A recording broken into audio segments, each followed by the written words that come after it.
What is up, everybody? Welcome to another episode of That Scuffed Up. Today, episode 18, we are back after a week-long break, coming at you with results from the tournament OC Wiffleball Summer Classic, and we have our special guest here today, Mr. Ryan Lavalle, captain of the OC Seals, a brand new team coming in here in the fall of 2023 and winter 2023. Coming at you. How you doing, Mr. Ryan? I'm doing pretty good. How are you guys doing? I'm doing good. I got my partner Steven on the other side. As always, how are we doing, Steve? I know you just came back from a pretty nice little trip a couple weeks ago, and also, I believe, this last weekend. How are you feeling? Yeah, since we've last been here, I've been at two family weddings. One of them involving me being out of state. As you can tell by the Chicago hat, you can kind of see where I was at for one of those. But it was good to get a little break. Get a little chance to.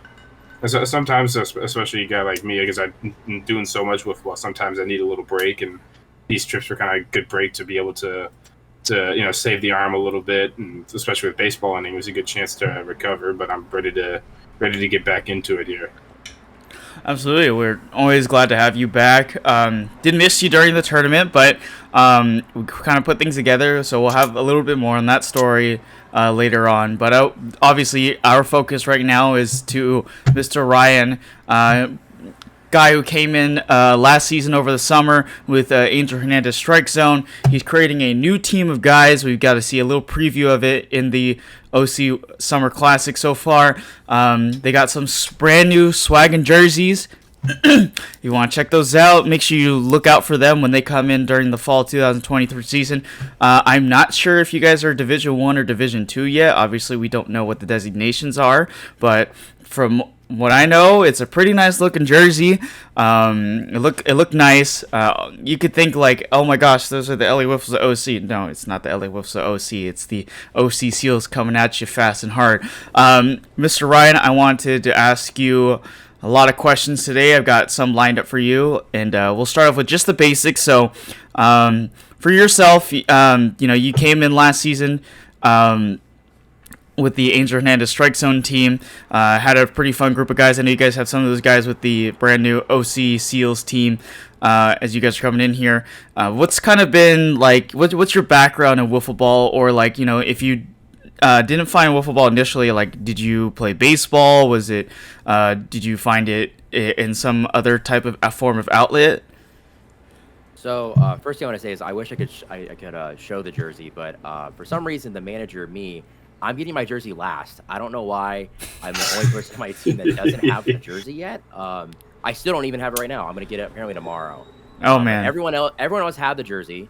That ordered it like right when the link got open and stuff. So I don't know why I didn't get mine. I guess it's running late. I don't know. So unfortunately, I didn't have mine. I still can't show it off. But yeah. So talking about how I got even like how the league was even known to me. I am very lucky I have my own business that I run, working in baseball. I'm a private baseball trainer, and one of the parents of one of the kids that I've seen for over 5 years now, they just were having a practice at the Tustin Sports Park, and he just walking by, and he knew that I have been a pretty big fan of MLW, like the series on YouTube, the YouTube channel MLW, and just because I talked about it with the kid before, because he also was starting to watch it. So we had talked about that before. Saw an ad walking by, and funny, Justin's actually, you're on the ad. You're on like the big poster. Oh yeah. And, yep, that is you. And it was an ad for OC Wiffleball, and he sent me this picture. Funny enough, he actually sent me the picture back in near like the fall of 2021, or no, 2022. It was before the season that I joined, like well before. And I was like, oh, that's cool. And I didn't really think anything of it. I was just like, it's probably one of these things, probably really small. I just didn't expect a lot out of it, to be honest with you. And I don't know, as time went on, I like remembered that because I remember someone brought it up again. He was like, did you ever join that? And I was like, no, I never did. And I was like, I didn't even look into it really at all. And then I just had a free moment at my computer. And I was like, let me just go to the website, check this out. Blown away by the website. It was a lot more professional than I thought it would be, and just looking into it, I was like, man, this looks pretty legit. It looks pretty fun. And at the time, you guys were already a couple weeks into that season before the one that I joined. So I had actually talked to Anthony, and I was like, should I join now? Blah, blah. And he was like, well, like, we're already like, 5 weeks in, and probably best to just wait. And so I decided to wait, and I ended up joining for the summer season, and it was a great decision. I like how you mentioned, I was on the Angel Hernandez strike zone. That was not my team's name of choosing, but it is what it is. So my biggest thing going in was I was just really hoping that my teammates were going to be, just like a good group of guys. And luckily, everyone on the team is someone that I would consider, a friend. And it was fun. I mean, we didn't win a whole lot or anything like that, but it was fun. I looked forward to it every week. I told a bunch of people about it. I have a lot of people that I know really well that are considering signing up for the winter season, which is really nice. Just because I feel like I've gotten a lot of eyes in this league already, just from the people that I talk to and people that I work with. And it's been a lot of fun. It's been a lot of fun. I'm really happy that I found this. Absolutely, yeah. I mean, that's an interesting story. So, Anthony's poster actually works, so we can communicate that to him. Definitely worked. It's funny because that poster literally got put up there, I think, just that season or so in the fall. It was like right after that picture is from one of the very first beat series that we ever had. So it was put up on Tussin. I think it's been there. I've had at least like 10 different people come and just like, hey, you're famous. I'm like, what are you talking about? Like, there's a poster of you at Tussin Sports Bar. I'm like, it's still there. It's right. Yeah. He sent me the picture a few times. There's softball leagues out there, all that kind of stuff. So it's cool that we got guys coming in here with stuff like that. But I mean, what? Let me ask you about the Angel Hernandez Strike Zone name at first. Like, I know there was a couple different names that were circling. But like, how did we all just like? Was it like you guys lost a bet or something? Like, did you guys just have to go with Angel Hernandez Strike Zone? Good question. So going into that, like into the league, I didn't know anyone on my team. Not a single person. Like, I didn't know anyone at all. I was signed up as a free agent, and I remember I like officially signed up because I was pretty iffy on it because I haven't joined like a league like this, like anything. I'm not a big fan of like. Or at least at the time, I wasn't like a big fan of like I never played in like slow pitch softball, or I had never played in like a men's baseball league like super seriously. It was always just filling in for people or whatever, and it just wasn't really like my thing, and I didn't really know if I wanted to dedicate like a lot of time to it. So I ended up signing up the night before. It was like a Monday night, I think. So we play on Tuesdays, and I think it was like a Monday night, pretty late when I like officially like registered. It was so late that when I had to sign in for the first time. Anthony, like my name wasn't on the list, and like cause he already printed everything out, and he was like I wasn't on there. True, man. So I just had to write it in, but I was basically like one of like the last people to join before opening day, and it may be like the last person to join, and so like the name I had no part of choosing it. And I remember like when I got the email the next morning of the team name, I took a screenshot of it and I texted it to my dad, and I was like, man, we're already off to a not great start. I like this is not like the the name that I would have expected. Like I don't really know like what I was expecting, but it wasn't that. And so then I remember even like walking in. It was funny because like I got there right when basically the game was starting, like like maybe like 10 minutes early, and so I didn't know who I was looking for. I didn't know like what team I was on. And Anthony points me in the in the direction. He goes, "It's with that group of guys right over there." And I go, "Okay." And that group was walking in as like a unit, like as like one group just walking in together. So I went in thinking like, okay, I'm the new guy. I'm, the odd man out. I'm gonna let them do their thing, and I'm just gonna tell them like, hey, just plug me in wherever. I'm gonna be learning. Like, don't worry about like including me and everything. I'm the new guy. And it took like 5 innings before I just started talking, like like asked around, and I was like, wait, so you're telling me that none of us know each other? And like you guys don't know each other? And they were like, no, like we're all like none of us know anyone. And I was like, what the heck? Like before the game started, I was like, let them do their thing. I'm not gonna try to like I'm not gonna hey, I'm gonna bat third or I'm gonna bat lead off. Nope. I was like, I'm gonna bat last. I'm just gonna let everyone because like I said, I'm the new guy. Then I found out we're all new guys. So I didn't even find out who made the name until like week 10. Wow. I assumed that Anthony did it. And then I thought it was just like he was being funny and just like made up his own like kind of not great name for the team, Yeah. And no, it was like it was our manager that thought of that name. So yeah, pretty rough, and I'm really happy with the Orange County Seals. I'm actually really happy with that name and how I came around to making that name, and yeah, I think it's a lot better than the Angel Hernandez's strike zone. It's more organized when it's not, Angel Hernandez strike zone, because we know how disorganized that strike zone is, right? Yeah. Oh yeah, it's all over the place. So yeah. Hey, he's back. He's back in Major League Baseball. So congrats, I guess. It already missed the call, is what I heard. Yeah. No, he already had a not great game. So jeez, man. Oh man, welcome back, Angel Hernandez. We hope you get sent back down or go back to retirement. Yep. As if there already isn't enough, umpires out there like CB Buckner and all those guys that don't, ruin it for us sometimes. But yeah, I want to get into more, but the OC Seals a little bit later. I do want to get some more background stuff about your story for the most part.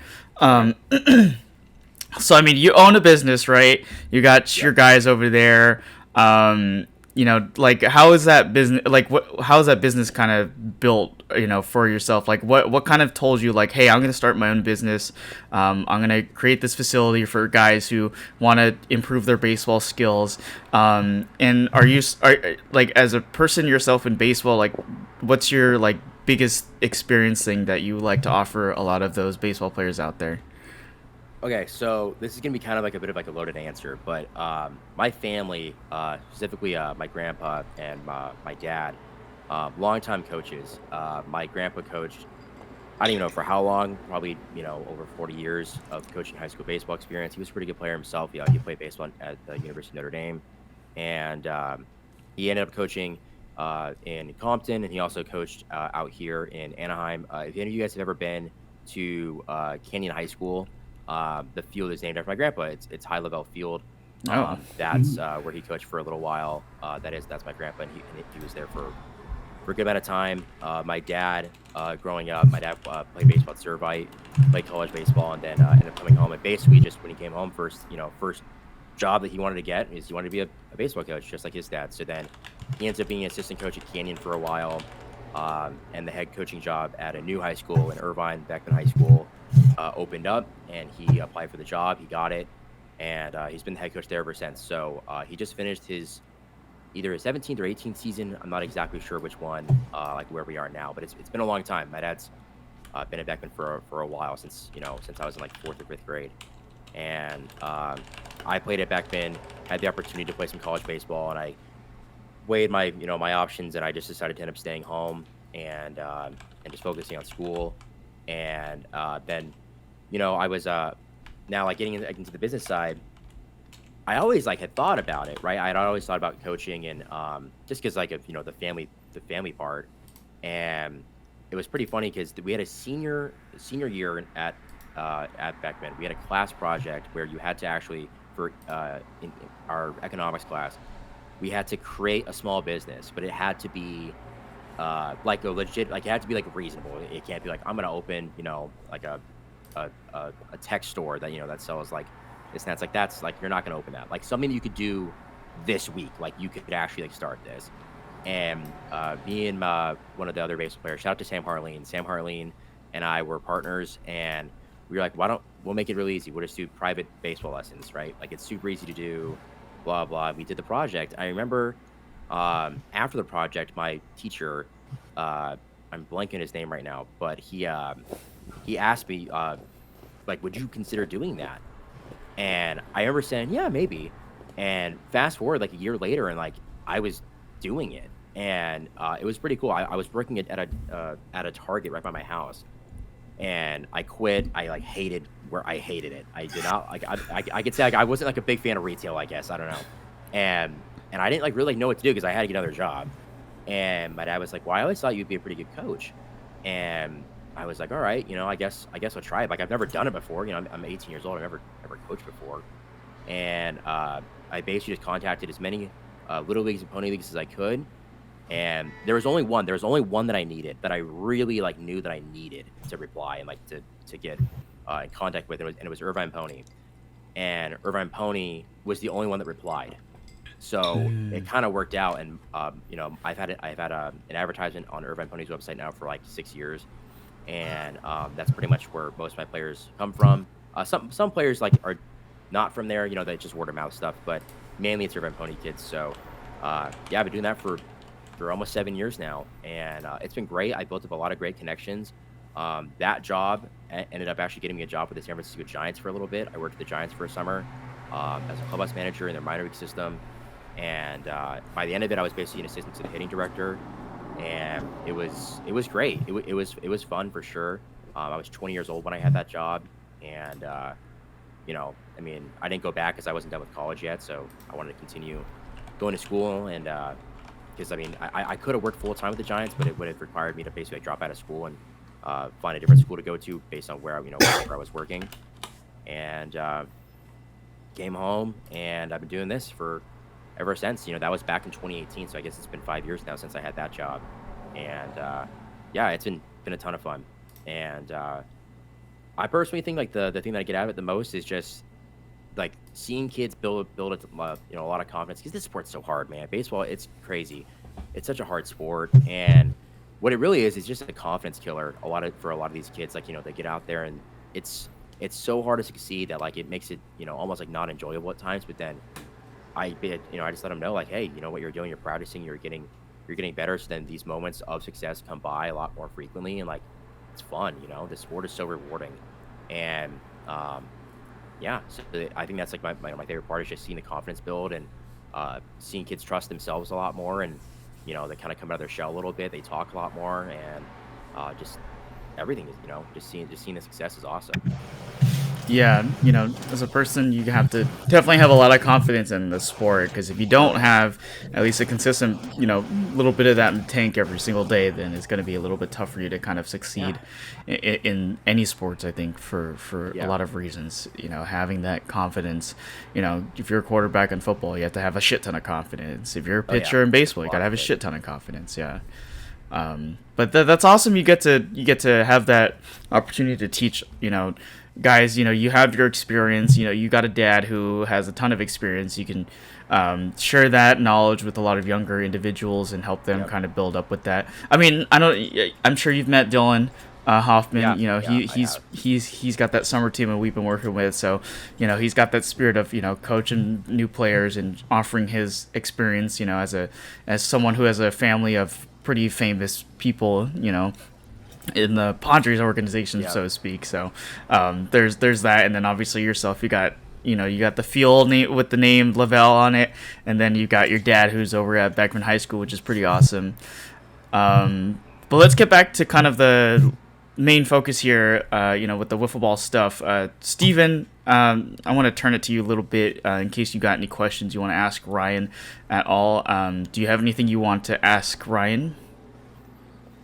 Yeah, we can bring it back to wiffle ball. So obviously, you told us a little bit about your experience with like meeting the guys and finding out the team you're on and stuff. With your first season, how did you feel like your first season went for you? Kind of learning the game and being around those new guys. So like I had growing up playing baseball, like you had probably run into wiffle a couple of times, right? Like, you played in the backyard with your friends, in your front yard, like whatever, right? Just like super casual stuff. And I felt like for my first season, I felt like I did okay. I'm not going to lie. Like, I'm definitely a guy that I wasn't really so much like this, I don't think, like when I was younger. But as I've gotten a little bit older and I coach a lot, constantly looking at stats. So I was definitely like, Anthony was sent out the email, stats have been updated, and like I'm jumping on that link like instantly. Like I gotta like make sure like, okay, like that his stats line up with what I had. Like I'm pretty sure this is where I'm at in terms of like hits, blocks, all this stuff. I felt like I did okay. What really sucks is I remember my last like 4 games were pretty rough. I remember I had a stretch where I was like 0 for 14, and I had like just hitting a lot of balls hard. Like a lot of balls are like had the home run distance, but just they get caught up in the air and they're caught. And so there was definitely like a rough like 3 or 4 weeks where I was like, man, this just like I'm not getting hits. And I feel like my like how I ended the season could have been a lot better if just even like out of those 14, like 2 or 3 of them land, right? and just because like the sample size it's pretty big, but it's not like crazy where you get a hit in this league and like your average changes pretty significantly. And so, but I felt like it did okay. The only thing that I haven't like really dove into like at all, and I'm not gonna lie, like I'm not gonna dive into it at all, is pitching. I have like no interest in pitching, but I've been like that since I was a kid. Like I don't know. I just don't really care for it, I guess. I know, Steven, like you're a pitcher, but like it's just I don't know. Like I'm just not interested in it. I don't get like the same like feeling as when I'm hitting. Like even like if I am pitching and I strike someone out, I'm not like as excited as I probably could be, and I don't know. So pitching's like the only thing that I didn't really try. I think I threw like 2 innings, and I think like both times it was literally because like someone walked 4 guys in the inning, and like someone else had to pitch, and I was like, all right, sure. I'll just throw the ball over the plate, and hope I can get it out. And yeah, so that. But I feel like at the plate, I think I did okay.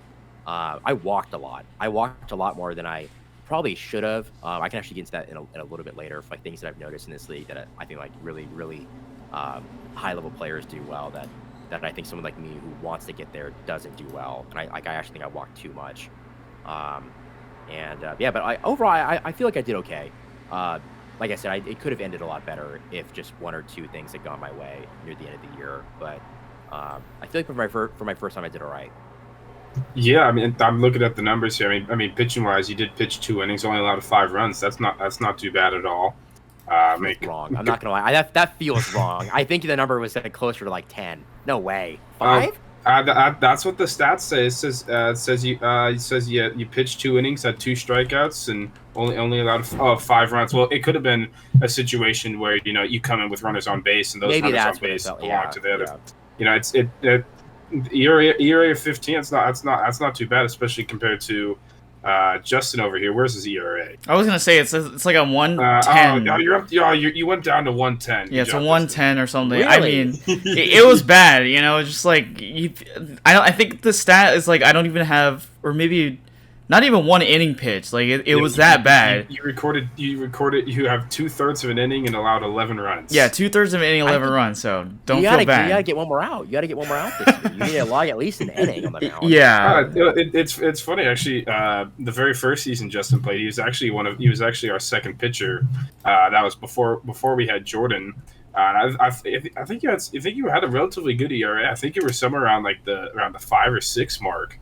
But then Jordan kind of came in, and it's kind of you've been gracious enough to take the back seat. But I've tried to give you some opportunities at times, but this year people were just finding a way to hit you. It's the talent has gotten better in this league. I think that's something we can all talk appreciate. Especially it's like the talent has gotten a lot better. So guys who have that baseball background kind of know like seeing everything. Like I think the season that I was mostly pitching, there's a lot of different other, people around there who are kind of just like, guys who have your regular day jobs kind of deal, used to play sports like maybe in high school or something like that. But there's a lot of guys who come in here who like know how to play baseball. Like they do Sunday leagues, they do those softball league, adult softball leagues or whatnot.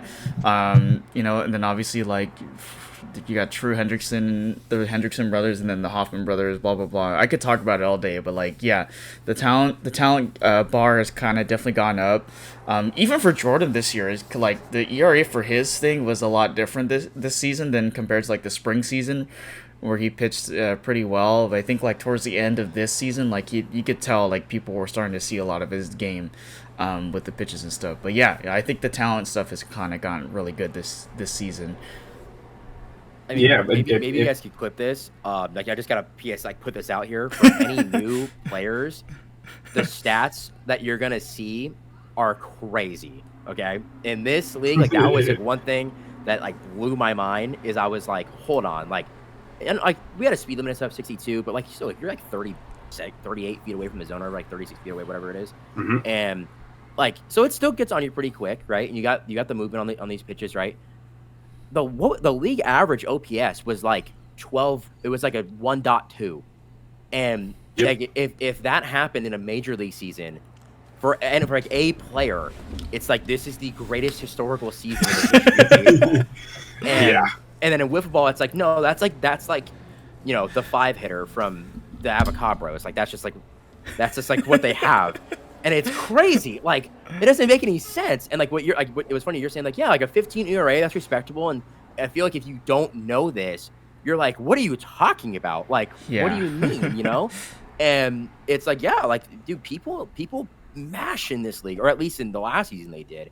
And like, that's what I'm saying. Like when I was saying I feel like I could have ended the season better, my average was like better than league average. I had a better on base than league average. And like I was there. And then just there was this rough stretch. And I'm not gonna lie, I might be blaming Anthony for this, because I think I faced him in like 2 of my last 3 games.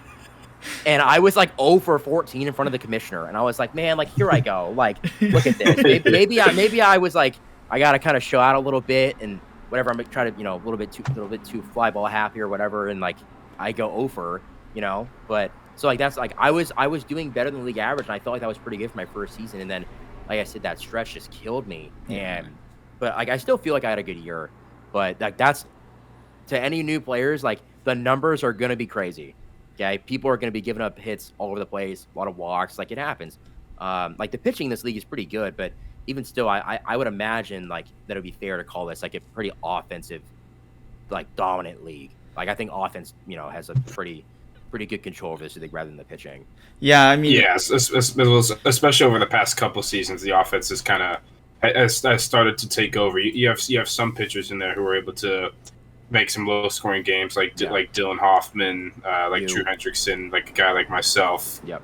But for the most part, I mean, you have some teams like looking at the team like the Avocabros. They finished in the 5th seed. They're a guy with their lowest. They have a team ERA of 10.63. It's stuff. It's just stuff like that. You know, you kind of. And then guys like me, I had a 1.9 ERA. Dylan Hoffman had a 2 ERA. You just get a mixture of stuff, and then you have guys like Justin who has a 1.10 ERA.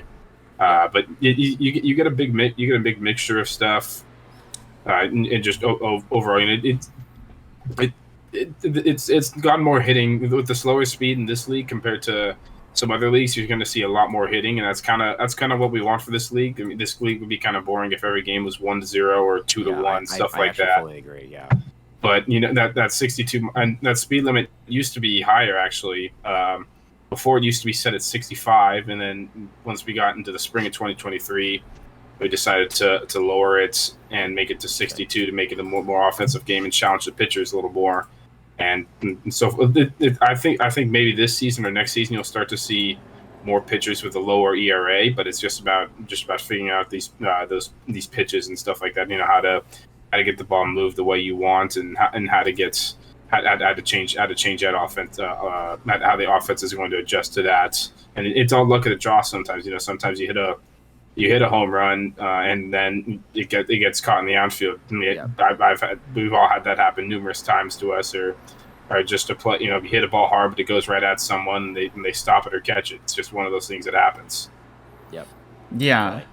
I mean, we'll talk about like some different nuanced stuff later on about the tournament, because they're definitely experimenting a lot of different things with the rules and everything. Like, the ball, there's a fence, you can't go beyond it, or it's going to be a home run either way type of deal.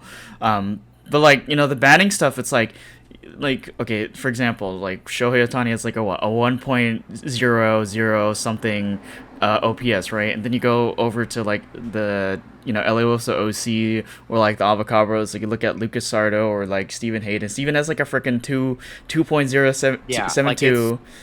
It's unbelievable. Yeah, like, it's like this is like not humanly possible in baseball. Like, it doesn't make sense. Yeah. And yeah, the numbers in this league are pretty funny. Again, like when you look at it, with baseball in mind, like the numbers are pretty funny. Because nobody in baseball has a 629 batting average. That's like that's like if you went to MLB The Show, like in a video game, turn all the settings to 99 and then just start hitting everything. Yeah. Like, this league is true video game numbers. Like that saying gets thrown around. This is like real video game numbers. Yeah, and I think that just that's just the fun of it. We don't get like the amount of games like the MLB does, or the numbers definitely probably would be a little bit less, but it's like we're playing a week to week basis type of thing. So it's like the numbers will always go like they won't be like floating around like this. They're always gonna go like valleys, whichever peaks. way you decide to perform in those games. So, Yeah. like when I played, they had the first pitching appearance, my ERA was a 180. Then had the second one at some point, and then it went down And to then a it goes, 110. Yeah, yeah. but even then, like that's still a crazy, Oh difference yeah, in massive data. difference. Yeah, huge. Yeah. So, it's Yeah. just one of those things for especially for this league. It's like, and then we got the divisions now, so who knows what's going to happen with all that stuff, Division 1, Division 2, like how those stats going to look, when you play, especially if you like put like Division 1, Division 2, like that's a different story, and then you Yeah. put Division 1, Division 1, Division 2 games. So, yeah. A lot of things to look forward to, for this league and for the future especially. Yeah, absolutely. And I mean, just looking at your numbers here. I mean, I know you said you're disappointed with how it ended, but you still had 322 average. You had a 506 on base percentage, which is higher than league average. And had a couple home runs on the year. Had a lot of hits and walks, just finding a way on base. And that was with Angels staying in their strike zone. Now you're on now you got your new team that you formed, the OC Seals. What's your kind of outlook for, like, who are the kind of guys you're bringing into this team, and how do you see that team faring out for this fall season? Which, I mean, we're less than a week away now. Yeah. So I want to like kind of put this out there too with the team that I have. 7 guys on the roster. Not gonna lie, it's when I was kind of making this team in my head, that's like one guy too many, but I can like happily say like I like all 7. Like I will have no issue batting 7 guys, and that's because I trust everyone and I like everyone as a player. And so the 2 guys that are returning besides me are Brian Barnes, Michael Vies. I'm not gonna really talk about them because like all their stats from last season are up there. So the new guys that I'm bringing in is a good friend of mine named Nick Doherty. What's funny is like Nick, I played baseball with Nick for 2 years at Beckman, and then we're still good friends. He's actually going to be my roommate in a couple months. And Nick wasn't a pitcher in high school, but Nick has asked me before, like, does anyone in this league PO? And I was like, no, I've never seen. I don't think so. At least, like, I don't think so. And so, like, Nick wasn't a pitcher in high school. He is so into the pitching part. Like, that's like the part that he's really interested in. Whereas, like I said, me, I couldn't care less. I don't want to pitch. And so he's a guy to definitely look out for. I mean, it's pretty funny because, he's 23, I'm 25, and I don't really know very many people in their early 20s that are literally like every week since, like, I can put this out there, like, it's like funny to laugh at, but Nick's been throwing a bullpen every week, where he after work he comes by the field where I work, and he's throwing a bullpen, and every Tuesday so far, because he kind of knows like Tuesdays are going to be game days, so he's been throwing on Tuesdays and he's been working his butt off, and he's gotten a lot better. Like that, he was already interested in wiffle ball even like before I joined the league, and now like that I did join, that I liked it. He wanted to join then, and so he's been working his butt off. That's definitely someone to watch on the mound, especially just because he works so hard. And like he's a guy where like if he doesn't do very well in an outing, he's not gonna be like, well, I'll be better next week. No, he's gonna get in the lab. He's gonna try to figure out whatever wasn't working, what was working. He's gonna game plan. He's gonna do all that. He's a very dedicated guy. And at the plate, you have 2 kids. One's at Beckman. I call them kids because they're both seniors in high school. One's at Beckman. His name is Zach Ireland. He committed to USC. Fantastic pitcher. And him and his friend Anthony DeMarco, who actually just recently committed to Cal Poly SLO. Anthony is a catcher at Woodbridge. They're both guys to definitely watch at the plate. Zach is a left-handed hitter in wiffle ball, but a right-handed hitter in baseball. Just for fun, like, just why not? Zach's been playing wiffle ball since he was literally like in like 6th, 7th grade. Where they have stats even like with him and Anthony in a league that they have, just like in their neighborhood. They have stats all the way back from they were in 8th grade. It's amazing. Like they kept all this stuff. And but in their league, it's pretty crazy. In their league, they use big barrel bats and all that, but the balls are scuffed like beyond recognition. It's basically just like I don't even like know how they grip it because it's so messed up. but they throw that thing, you know, we're talking, like, I've seen the videos of it, like, they're throwing this thing 90 plus, like, regularly, and they're still hitting off of it, like, it's still super competitive, and it's just crazy to watch that. Because I'm out here, and I'm like 65, I'm like, dude, that was gas. And then, like, yeah, like, Zach threw me a pitch that was 93, and I was like, I literally never saw it. Like, the ball, like, hit the zone, and I was like, I don't know how it got there. So, and so those two guys, Anthony and Zach, are good. They've had a good tournament games as well. Zach especially has been really great at the plate, and those are two guys to definitely watch out for. They're adjusting for sure to the speed limit. That's like been the biggest challenge so far, is just getting under that limit while also having that good movement. They're kind of noticing that the control part isn't really like that difficult with the speed limit, but it's the movement that they're trying to get, you know, while staying under that limit. And there's one, I guess, like kind of wild card. He hasn't played in any of the has not played in any of the tournament games. He's actually been playing baseball on Sundays, but his name is Braden. Braden was a pretty good player in college, pitcher at LMU, and good friends with Nick, which is why like he wanted to join. And like he's like kind of like the X Factor. I haven't seen Braden play wiffle ball before. He pitched actually last night and was way over the speed limit. That was like he had to pull it back a lot. Yeah. So like that was like the hardest thing for him last night. But like last night was his first time throwing, you know, pitching with the ball at all. And but like he was like, yeah, he's like, I could probably do this. So I think we'll be pretty good. I think it's gonna be a pretty big jump from the last team that I was on. Just because the biggest thing, I'm sure like you could notice it right away if you look it up. It's the pitching. The pitching is so important in this league. Like I know I just said like this is a pretty offensive, you know, first kind of league, but with that, then that, in my opinion, what I you know think of when I hear that is, you know, like an offense first league. That means that pitching is important, because if you do have good pitching, you know, guys that can shut other offenses down, then you're probably going to win, you know, and you're probably going to win a lot just because your pitching is better than theirs. So I think the pitching especially is going to be the big difference with this team. It's just a lot more consistency in terms of strike throwing and you know, just like the ability to get outs, you know, pretty reliably. That'll be the biggest change. I think at the plate we won't be like unbelievable. You know, we won't be like hitting, you know, homers left and right, but I think we'll be pretty good at the plate as well. But the pitching for sure is what I'm looking forward to seeing the most. Yeah, for sure. I mean, it's like you take the sample size that you see from last season. I'm sure you kept up with the standings and all that. Look at the run differential for like the bottom, like under the top 4 or 5 teams out there. Like the run differential either sat at 0 or it was like negative, like all the way down. Oh yeah. It's like you can score runs, but if you can't hold the other team to a certain amount of runs, then it's like you're kind of in trouble in that sense already at that point.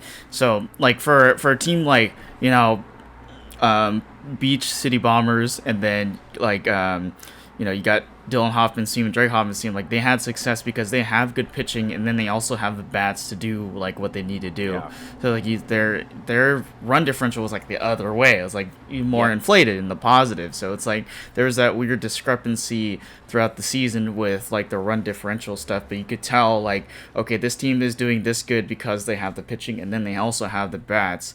And then the other part was like, you know, for a team like the Trash Panthers, for example, like once they got the pitching figured out, that's kind of how they were able to make the playoffs, because they were sitting 100%. In the bottom part of that standings for a while, and then they beat, you know, obviously us, and you know, you're talking about the 7 guys on your roster type of thing, like that could be a troubling thing for you guys, but you trust them for sure. But our issue for that game was that we had way too many guys. I think we had 8 in total that day when we were playing the Trash Panthers. I have thought about this as well, like the idea of you want to be able to kind of turn your lineup over to get the guys at the top, like the guys that you really wanted to plate up. That's actually like for this Sunday, I think we're only gonna have 4 guys, but for the tournament this Sunday.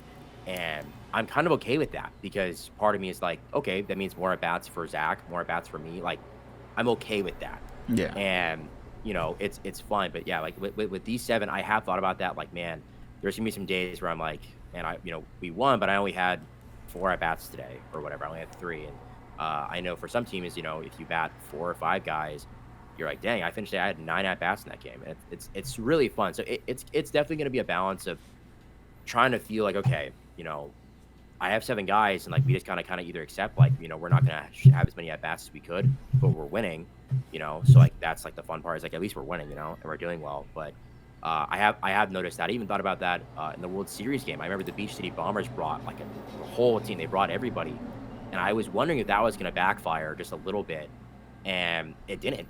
And it totally worked out. And I know some of the guys in the bottom half of their lineup actually ended up contributing a lot more than some guys at the top, so it kind of worked out.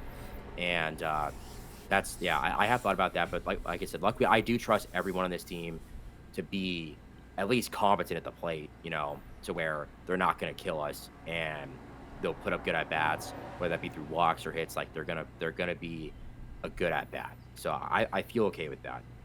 Yeah, you're just talking about the World Series game. Like their thing worked because they had opportunistic baseball or wiffle ball, I should say. And then, but you look on the other side, the Purple Huskies. Their issue was that they didn't have enough guys who were consistent enough. And then they brought in a guy who usually didn't really play wiffle ball before. Mm-hmm. So it's like they only had maybe the 2 or 3 main guys, and then it was just like, for the rest of the time, like the other guys weren't really doing what they needed to do. And then Hayden, who was absent, so it was like that's a bigger thing about your team. That was the biggest part about that offense, was having Hayden out there. And then obviously his presence not being there, obviously that determined the outcome of that series. And that's how the Beach City Bombers were able to take advantage of that and win that whole thing.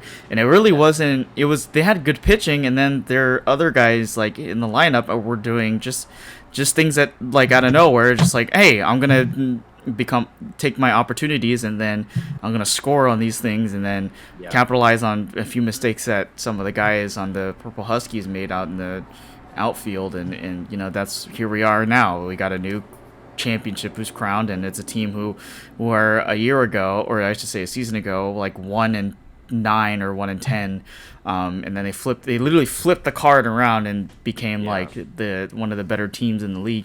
And that could be the same story for you guys. Like you guys were talking about the talent stuff. I think the guys that you're bringing in sound like they know what they're doing, and they have a good baseball background. Obviously, you got to, go into USC as a prospect, and then obviously the guy who's going to Cal Poly, and then it's like, okay, well, these guys obviously probably have a good eye in hitting, and then you talk about the guy who's pitching in the background, like hey, this could be a team that we could look out for. So, props to you for getting those guys out here, because for a lot of other teams it's kind of tough to find those guys consistently to come back season after season after season, when they all have their lives to go to. They got different things going on, and then like you said, you guys, you might have only 4 people, but then again, that could be a good thing, because then you guys still have enough to make a team and have enough guys to be out there on the field for defense, blah blah blah, per se. And so I think it's a good story. It's been a lot of fun. Like, I just kind of getting everyone together. That's like the biggest thing for sure, was just like building a team and making sure that people can be there consistently, and everyone can, which is great. The other thing was it wasn't even really that hard, to be honest with you, to make this team, to get people to join, mainly just because of the way that I talked about the league. To be honest with you guys, if you are someone who's maybe like wanting to join, if you have fun, tell people about it. That's what I always like I'm sharing my experience with my friends, with my family, and people I work with, like whatever, about this league, because I want people to be a part of it. Mm-hmm. And I genuinely think it's something that's great, and there's a lot of fun in it, and I think a lot of other people could find a similar experience to me. And that's something that I feel like it wasn't really that hard to get the new guys on board, because I get 4 new guys, and I've told all 4 of them about the league. And all 4 of them kind of like, without even me asking, like, we're like, are you making a team? Like, is there room? You know what I mean? Like, they wanted to join. And it was like, I was like, yeah, I'm making a team. You want in? Yeah. Okay, cool. Done. You're on the team. Like, there you go. It was that easy. And so I feel like if you're new to this, and if you're enjoying it, you just got to talk about it. Just share how you're feeling with your friends, with whoever it is. And like, you'll have no problem making a team. No problem. I already have like 5-6 other people that were like, hey, like, do you have a team? Are you, do you want to make one? And I'm like, I got a full roster. Like, I'm good, for this year. But I'm like, hey, maybe next season if someone can't do it, or I know like during the spring, especially like Zach and Anthony won't be able to play. like I'm gonna need to fill those 2 spots, you know. Mhm. So like I have a bunch of friends that want to play, and I've even had some friends that are like, man, like we might just make our own team, you know. And I'm like, that's great. Like I want you to. That's awesome. So if you're in this and you like it, just talk about it. Yeah, I mean, I think Steven can attest to, the whole story about bringing friends to play wiffle ball and stuff like that. Like, he's the reason why I kind of came and joined it. Kind of talked about a little bit. Came out to see some of the games in the actually about a year ago, and seeing the summer season that he was playing in, and then had a chance to play in like a preview game a few times, and then kind of was like, okay, I might get into this type of thing. And then we brought in our a couple of our guys. I brought in my brothers. Steven brought in like Dominic Caroni, who's a guy who's from our high school graduating class, actually. There was supposed to be another guy this season that we were bringing in, but I think he's unavailable now. But I think Steven can definitely attest to that kind of story of bringing your friends in, talking about it, like, hey, come join this thing that we're kind of enjoying over here. Yeah, that's kind of that's kind of how you help the league grow. I mean, the first season they started out with about 5-6 teams, and the second season continued to grow up to 9 to 10 teams, and in the spring I believe spring we had 13 teams, and last season we had 12, and we'll see how many are split up between the 2 divisions. But it looks like we're going to be getting potentially like 14, 15 teams, something around there. I'm not entirely sure on those numbers yet, but yeah, I mean, yeah, that's kind of how those teams form. You either get like free agent group. Like I started out as kind of as like a guy who'd been playing wiffle ball on my own for a couple of years, just throwing randomly, and then I've been looking for some wiffle ball stuff to do. Found this in the spring of 2022. I decided to join it, just join with the free agent team, and it was a little similar thing with yours. I was kind of questionable on the name because I wasn't the captain. We couldn't think of a name. We just kind of ended up naming it LA Wiffs of OC. Then people kind of split off. I stayed the captain of this team, and I couldn't think of a better name, so I just stuck with it and ran with it. And what I like it. It works out. We got something. Once we get this second team finished up, I think we'll have a good plan for a name for the second team. But it's just kind of all about reaching out to guys. And Justin and I have been trying to get out there since the spring. He finally joined in the fall.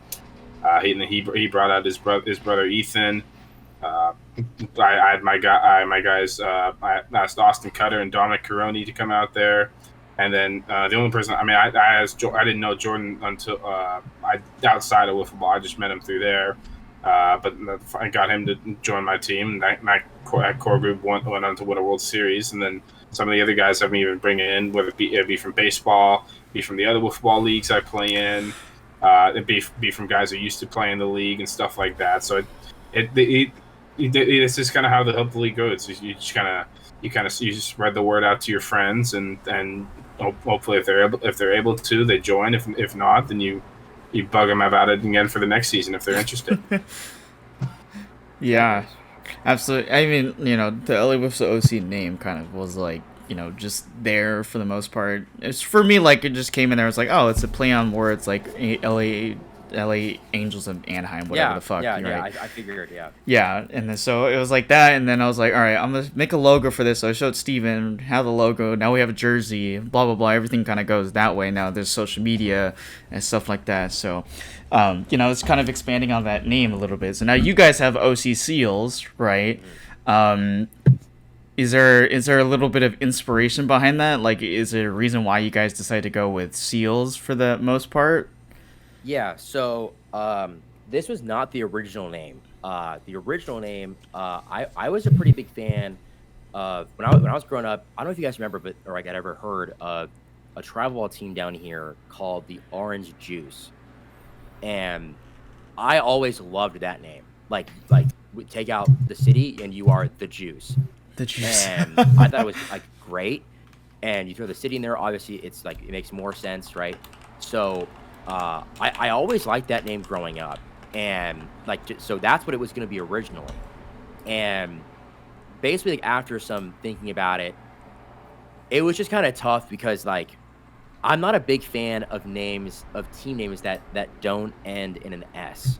So obviously Juice doesn't. And I was like, you know what? Like, I think maybe it's better if we just think of a different one. And so I went to college as a business major first, actually, and then I got a double major. But I'm a history major, and history is a big part of my life. It's something that, like, I really enjoy studying, primarily like American history, and actually I'm very into California history. And I wrote a paper my junior year on the history of baseball in California, and why it was important, all these things. And what a lot of people don't realize is that Major League Baseball took a long time to get over here. It took a long time to go west, really. And even when it did with the Dodgers and the Giants, there was a pretty big gap of like distances, right? It was like Dodgers, Giants, and then a massive gap to anyone else. And anyway, so with that, I did a lot of research, and I'd already known this a little bit, but for a while, like, I'm back to like MLB 16, the show, MLB 17, the show. My online, like, my Diamond Dynasty team name was the San Francisco Seals, and I loved the name, I loved the logo, and the Seals are a real team. That it was an independent team. Well, they played in the Pacific Coast League back before Major League Baseball got over here, and that's actually the team that Joe DiMaggio played for before he signed with the Yankees, and he had a hitting streak record in the Pacific Coast League as well. And the Seals were a very important team, like, in the history of California baseball. Other teams that were in that league, I'm pretty sure the Angels played in that league, and I'm also pretty sure the Padres were in that league as well. And anyway, so all that, but then, like, the bigger thing, like, it all connects, right? It all connects. So I like the name already. I've been using that name already for, like, MLB The Show, and my middle name is DiMaggio, so I have that connection to, I guess, Joe DiMaggio. My parents are big Yankees fans, so it all kind of just connected, right? And I was like, man, I like the name San Francisco Seals, but I was like, but I don't want to make the name like San Francisco Seals because we don't paint, we're not San Francisco. So I was like, Orange County Seals, and I was like, well, why don't we just do that? And my godfather does a really good job with, like, designs and things. He's designed a lot of logos for a bunch of, like, pretty well-known toy brands and stuff. And he's done all my logos for my business. He did the logo for that business. He does the logos for Beckman Baseball. And we were just talking about it. We have a group chat. It's kind of like what I call is like the council, like the high council of sports opinions, where it's me and my dad and my godfather. And when one of us drops a message, we'll talk in there once every 3 days, 3 or 4 days. When someone drops a message in there, that's an 8-hour thread going, and we'll talk about sports the whole day. So I said, what do you guys think about the Orange County Seals? And it was an instant, love it, it's great, do it. He started doing a mock-up of a logo immediately, and then we got what we have now. And so, like I said, I have, like, a pretty good connection to it just because of the understanding of, like, the deeper meaning for, like, how this, like, what the Seals mean to the history of baseball in California, my connection to Joe DiMaggio, and with my middle name and things like that. Just everything. It just all kind of made sense. It made a lot of sense to go with the Seals, and I'm really happy with it. I can't see myself changing that name, like, ever. I think it's a great name, and I'm really happy with it. Yeah, I had a chance to look at the jerseys over the weekend. It's a solid looking jersey, and yeah. I saw I forgot who it was with the hat that had the logo on it. Michael, but... yeah. So Michael, that was entirely on his own. Michael did that all by himself. Right. And I'm actually working on getting, like, kind of set team hats, like, for anyone that wants them, like, right now. But yeah, Michael did that, and it was sweet. It was a great hat, and, like, I was like, maybe I should just have him do it for me, But yeah, that was a pretty good hat as well.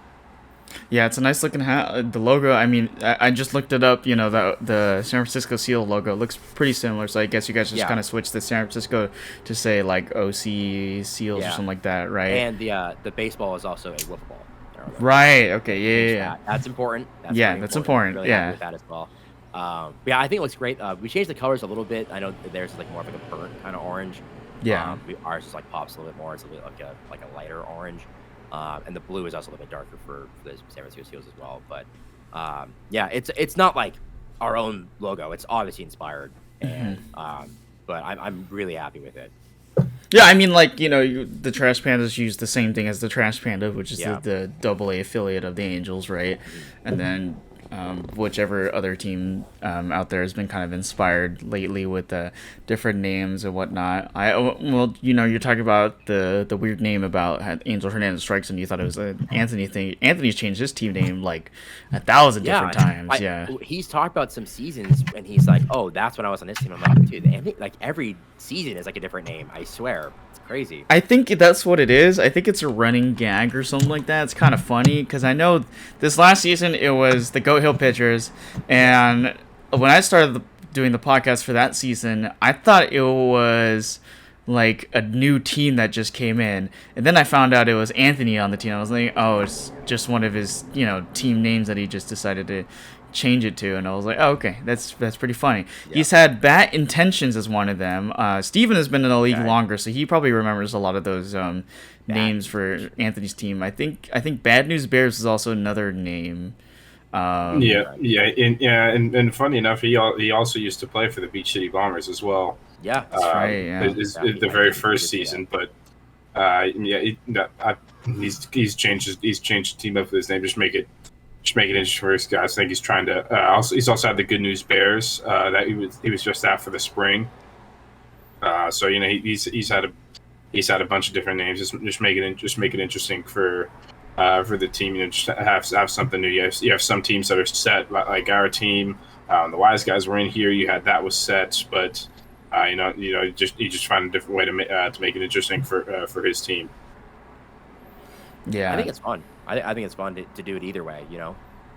I definitely, it is fun to you get to change your name, and everything. It's just like a little funny little gag, I guess, for if you want to keep changing it. For I guess like you and I, and Steven, obviously, who's the captain of the LEOS OC, I think we're gonna stick with that for a while, and then keep the jerseys on there. We're not changing. I'm not making new jerseys. These are.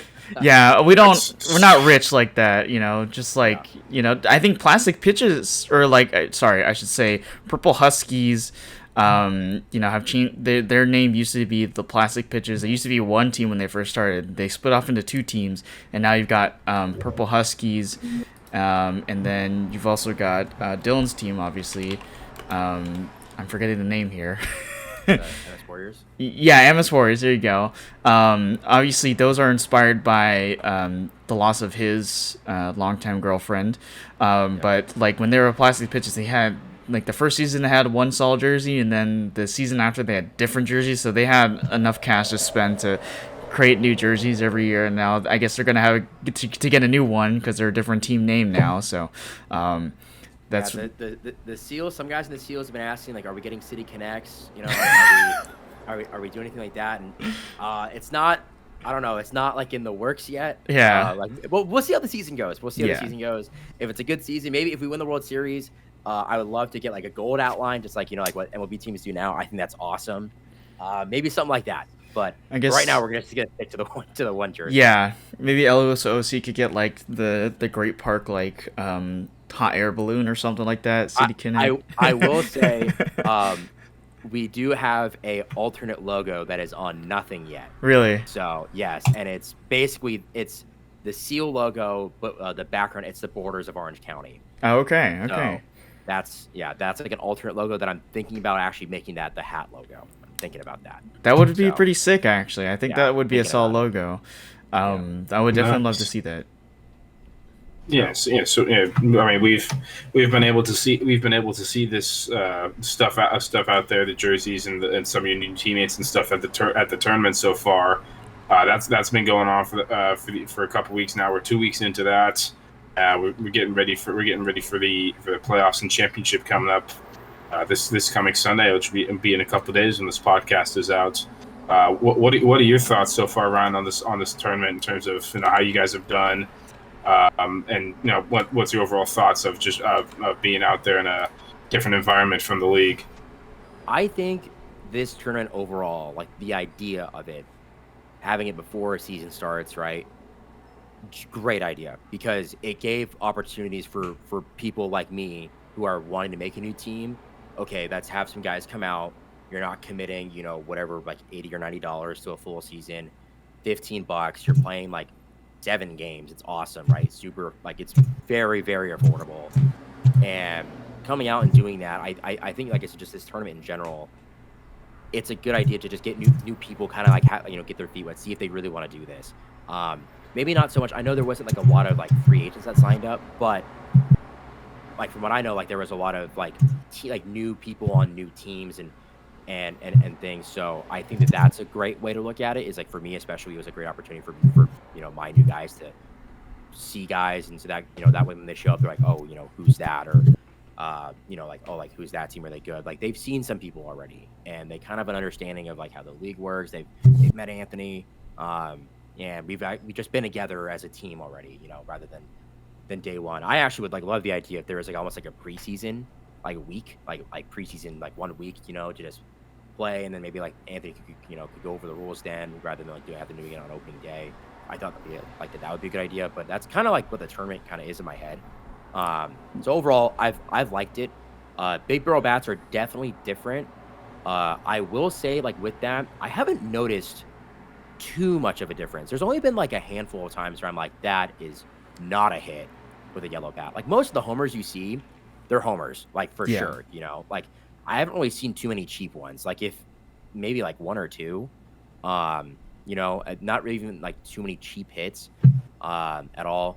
And then the other rule changes, I like most of them. I can tell you my favorite one for sure is the ball landing, and then if it rolls to the wall, if it lands in the double line, then rolls to the wall, it's a triple. If it lands first, then it gets like whatever. I actually like that rule change a lot, because I can't tell you how many times someone gets a hit and it's clearly beat the infielder, or like the guys playing at the front line, right? And your outfielder doesn't have to do anything, because it's like, boom, it landed in the double, that's a double. Or it landed, it's a single, that's a single. You don't have to do anything if you're an outfielder. Like, it's almost like the outfielder's only job is to catch fly balls. Like, that's your only job. Mm-hmm. And now with that rule, I actually like it. I think it gives everyone something to do on like any hit, like on any hit at all. Like, your outfielder's going to do something too now, which I think is pretty cool. So that's definitely been my favorite rule, I think. Like besides that, like the tournament's been great. It's just been nice to see everyone out there again.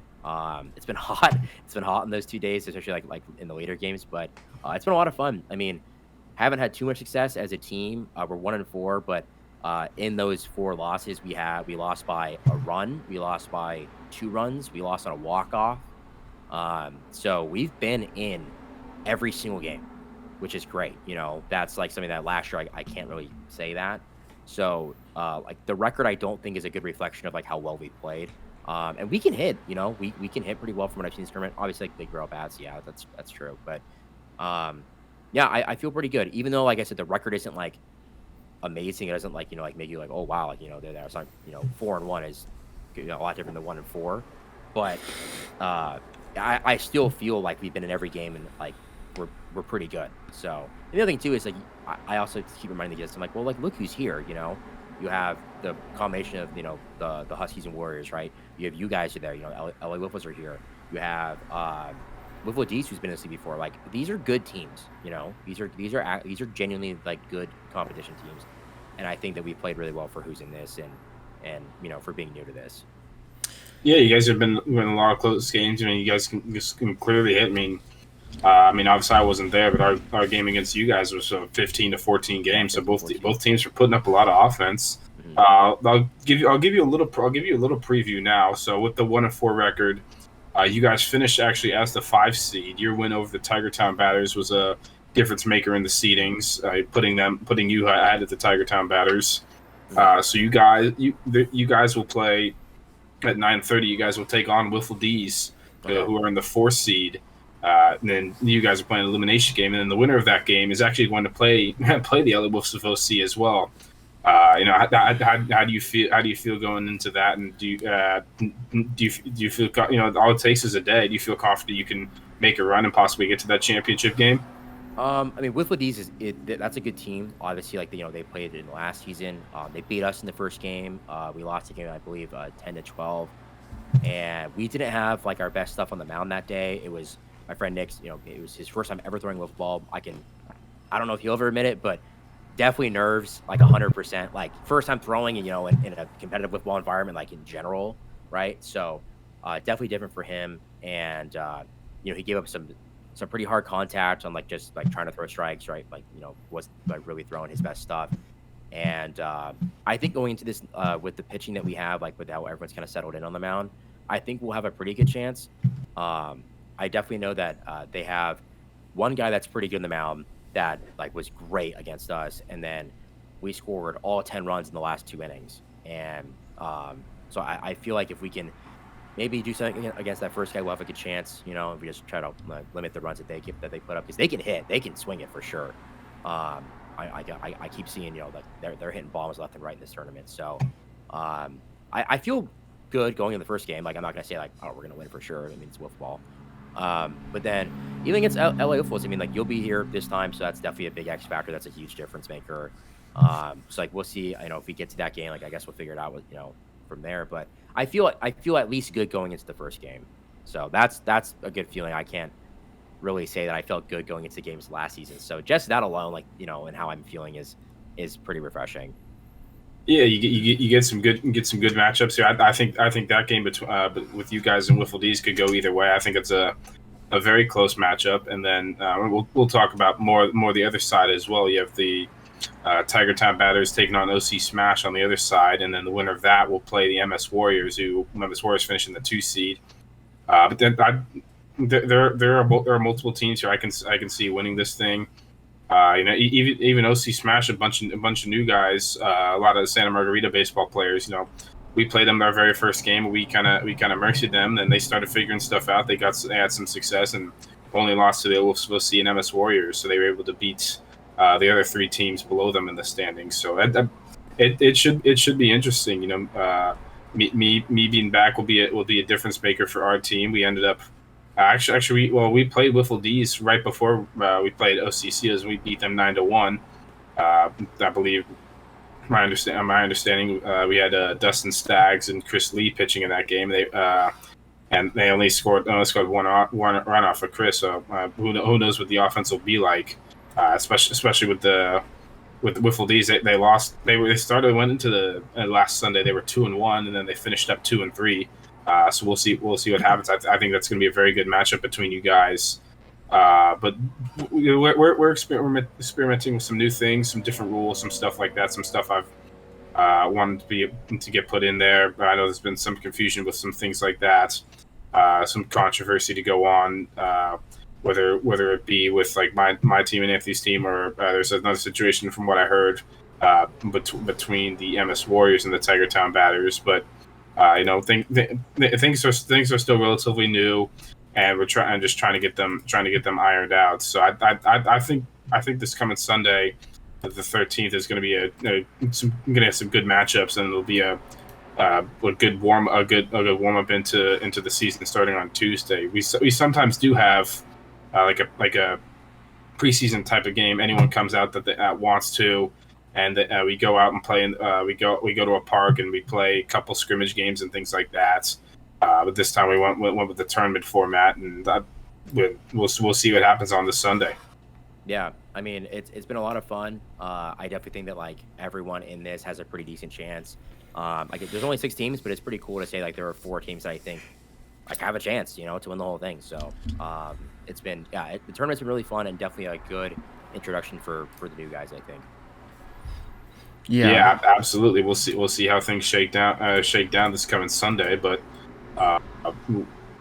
should be interesting to find out. I think, like I said, I think there could be some surprises out there. We'll see if that 1 seed curse still lives on in tournaments, or if that's just a regular season thing. But I wanted the 1 seed, so I'm glad to have it.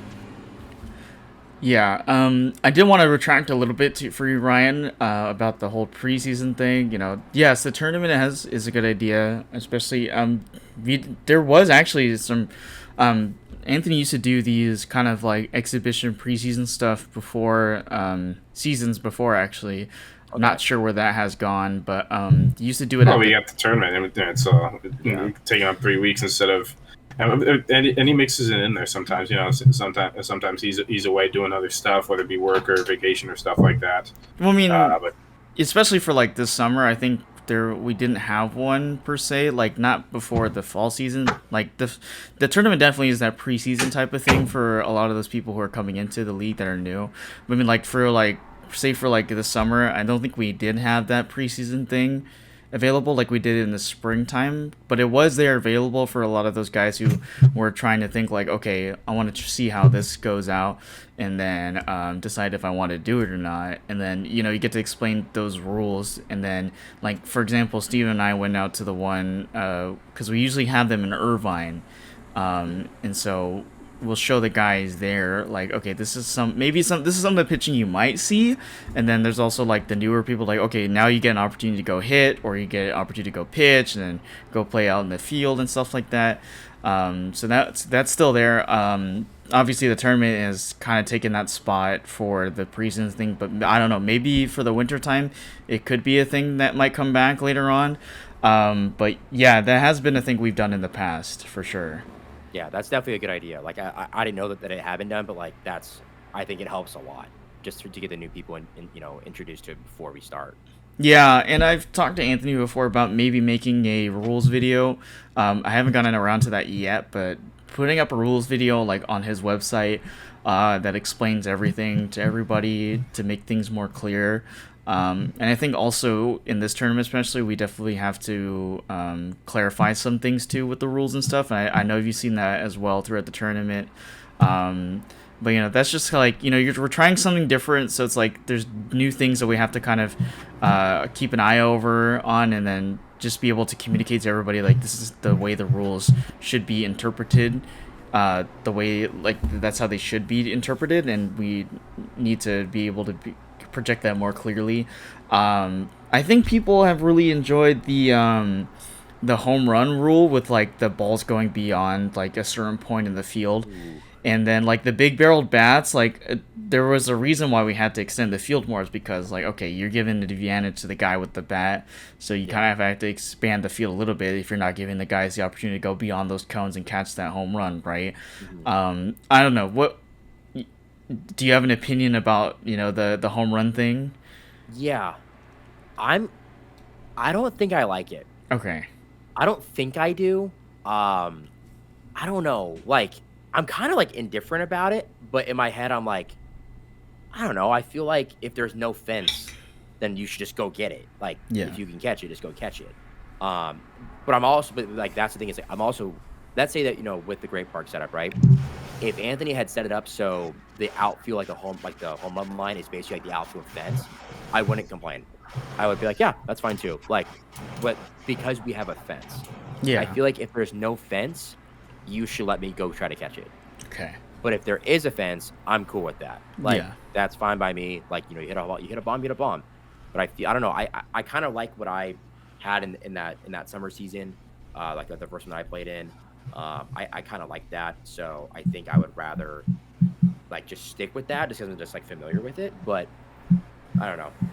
Yeah, it's definitely kind of up and down, kind of thing. A lot of people like it. I think other people don't enjoy it, just because you get that aspect of playing defense out there, and then obviously the guys who like hitting more is like, okay, I like hitting more home runs and stuff like that. Yeah. I wonder if maybe I would have like a better idea of how I'd feel about it if we had like almost like a stat or a way to know like, okay, how many home runs were taken away. Yeah. You know what I mean? Because if it was like, oh, if we didn't let people catch homers and like they can just go get them, or like they can't go get them, and the final score of like we're adding like dozens of runs to a team per season, then I'd be okay. Hold on, I don't think we should do that because the offense is already there. So I don't know. Maybe if I had a better idea of like how many home runs are being robbed, I would have like a better answer. But at least from what I understand, like, I mean, shoot, I would have had a couple more homers for sure if this rule was in play, I think the other part for sure is like, you're talking about the presence of the fence there, which makes sense if you're gonna like disallow guys to go out and get a home run. The other thing is like, if you're standing in front of those cones, you make a catch and you drop it beyond the cone somehow, like do you still count that as a home run because you're standing inside? Yeah, so that could be another thing. So like, we could talk about it all day. I think that's just something that's just up there. But it's cool to kind of like experiment with those rules. No, for this, I don't mind it. Like for this, like it's fine. But I do hope that like the regular season is like what I had just played in, because I liked it. I thought it was fine.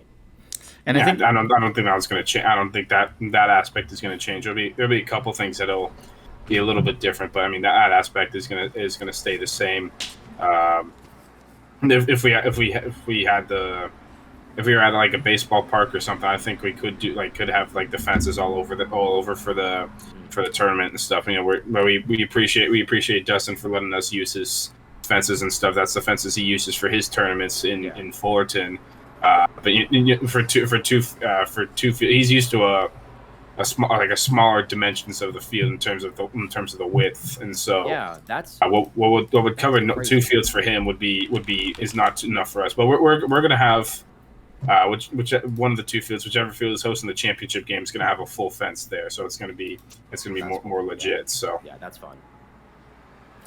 Yeah, absolutely. Yeah, it's just, with the fences there, it's a whole different game and stuff like that. But I think the idea was also to kind of keep it as seamless as possible, with some of the other rules. Like, the reason why we kept that at 62 was, like, to keep it, seamless to OC Wiffleball. It's like, if you go to regular season and, tournament, you, like, through 66 or something like that, and then you go to the games and they start throwing 62, like, you have to adjust to that, right?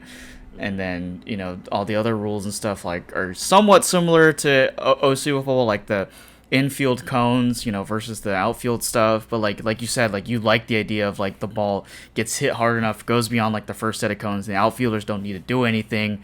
But if it like goes out there and then goes beyond certain types of cones, then maybe you could add that, like, hey, this could be a double type of deal or whatever, right? That's that one I do really like. Like I do genuinely like that change. I think that's one that if you could kind of seamlessly like put in to the regular season, and like I don't really know if it would change that much, but like I think it would just make people more engaged if you're an outfielder, especially. Yeah, absolutely. I don't know. I'm sure we'll have to get some thoughts from other people about that later on. If we get some more people here from like the tournaments and stuff to talk about that a little bit more. Let me throw it over to Steven. I think we're coming to the end of our little segment here with Ryan. But do you have any other types of questions you want to ask Ryan before we send him on his way? Yeah, there were some rumors.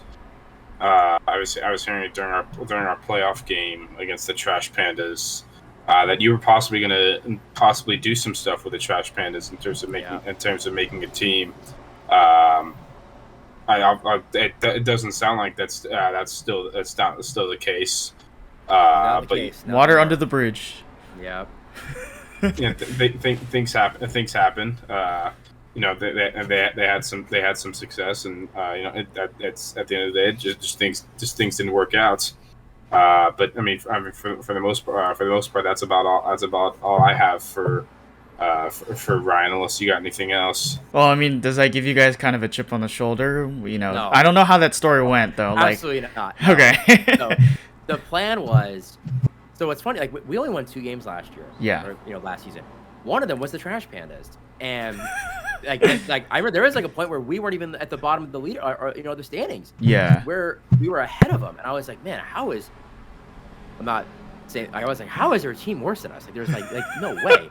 And but I was like, it's just the pitching, like that's all that it is. Yeah. And I remember in the game that we beat them, we won on a walk.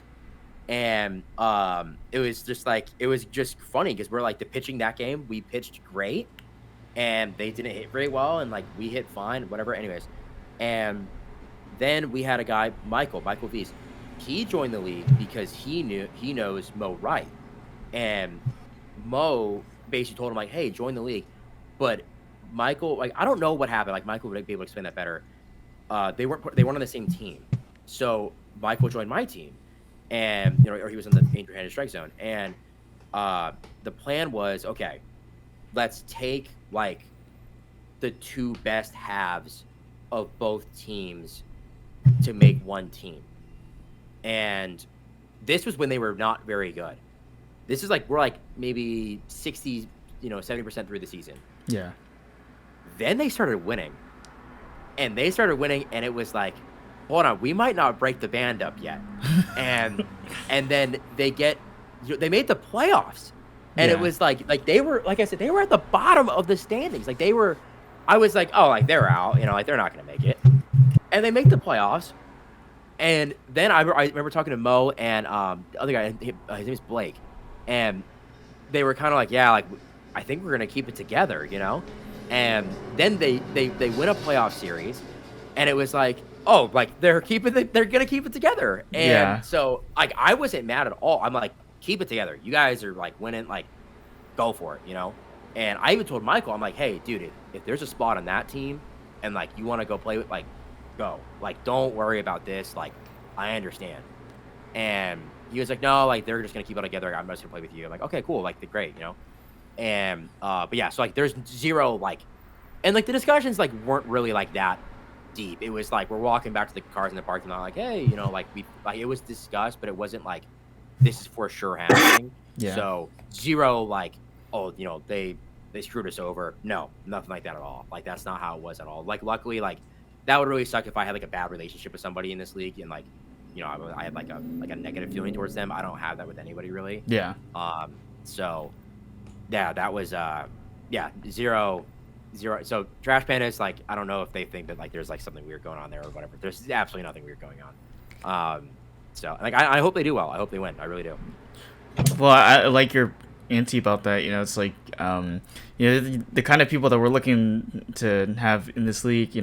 Guys who kind of respect the game and respect other guys and just want to have a good time. I think that you're definitely one of the guys who epitome that. We've had a lot of guys on this show as well who definitely have that personality about them, and I think we appreciate people who come in here and who just want to have a good time. Not try to pick a fight or anything like that. That's what it's about. Just having fun. Absolutely, yeah. Just having fun, having a good time. That's the biggest thing about it. One final question I do have for you. I know we were talking about this a little bit, but I want to give the audience a little preview, just in case if this is something in the works. But I know you've mentioned providing a facility for that Scuffed Up show at some point. I'm not sure what it'll look like, but like, can you give us a little rundown if you have per se? There is a possibility, yes. I'm working on getting my own facility for my job, for my business, but part of that is the people that I'm going in it with, that I'm like partnering with, but not really partners with, is it's part of that is I have a friend who wants a podcast room.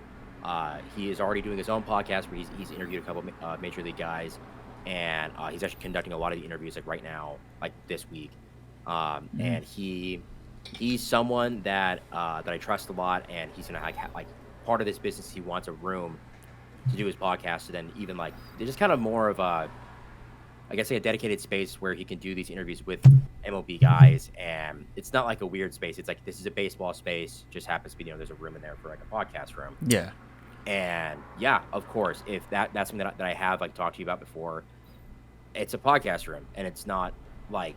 No, only his. Like he's not paying for the space. I'm letting him use the space. Yeah. And I would have no problem like if you guys had like, hey, we're gonna record the show on Thursday nights, like whatever. I'd be like, okay, go ahead, and hopefully it could be a room that you guys could actually use for the show. And just like I think what you guys do is great already, but if I feel like you guys would understand like if any upgrades to be made to the production of the show, like you'll want to do it. So yeah, that's, I can't like really describe what it's gonna look like, but it's definitely possible.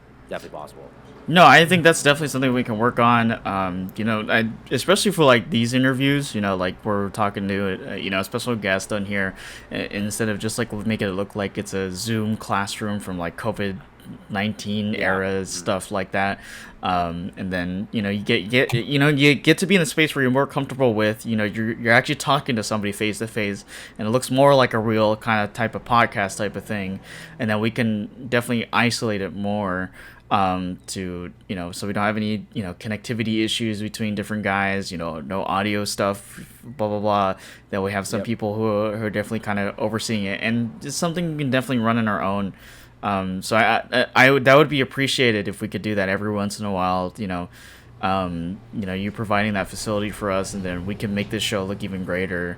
And then for those guys who definitely want to be on the show to do an interview, we have a way to get guys in there and have a comfortable space to do it. And it would be more laid back than me just sitting, or as Steven and I just sitting in our bedrooms recording this while I'm know, in an office chair with a freaking computer camera in my face, right? So yeah, it would be amazing. I think that would be awesome to try to take advantage of that at some point.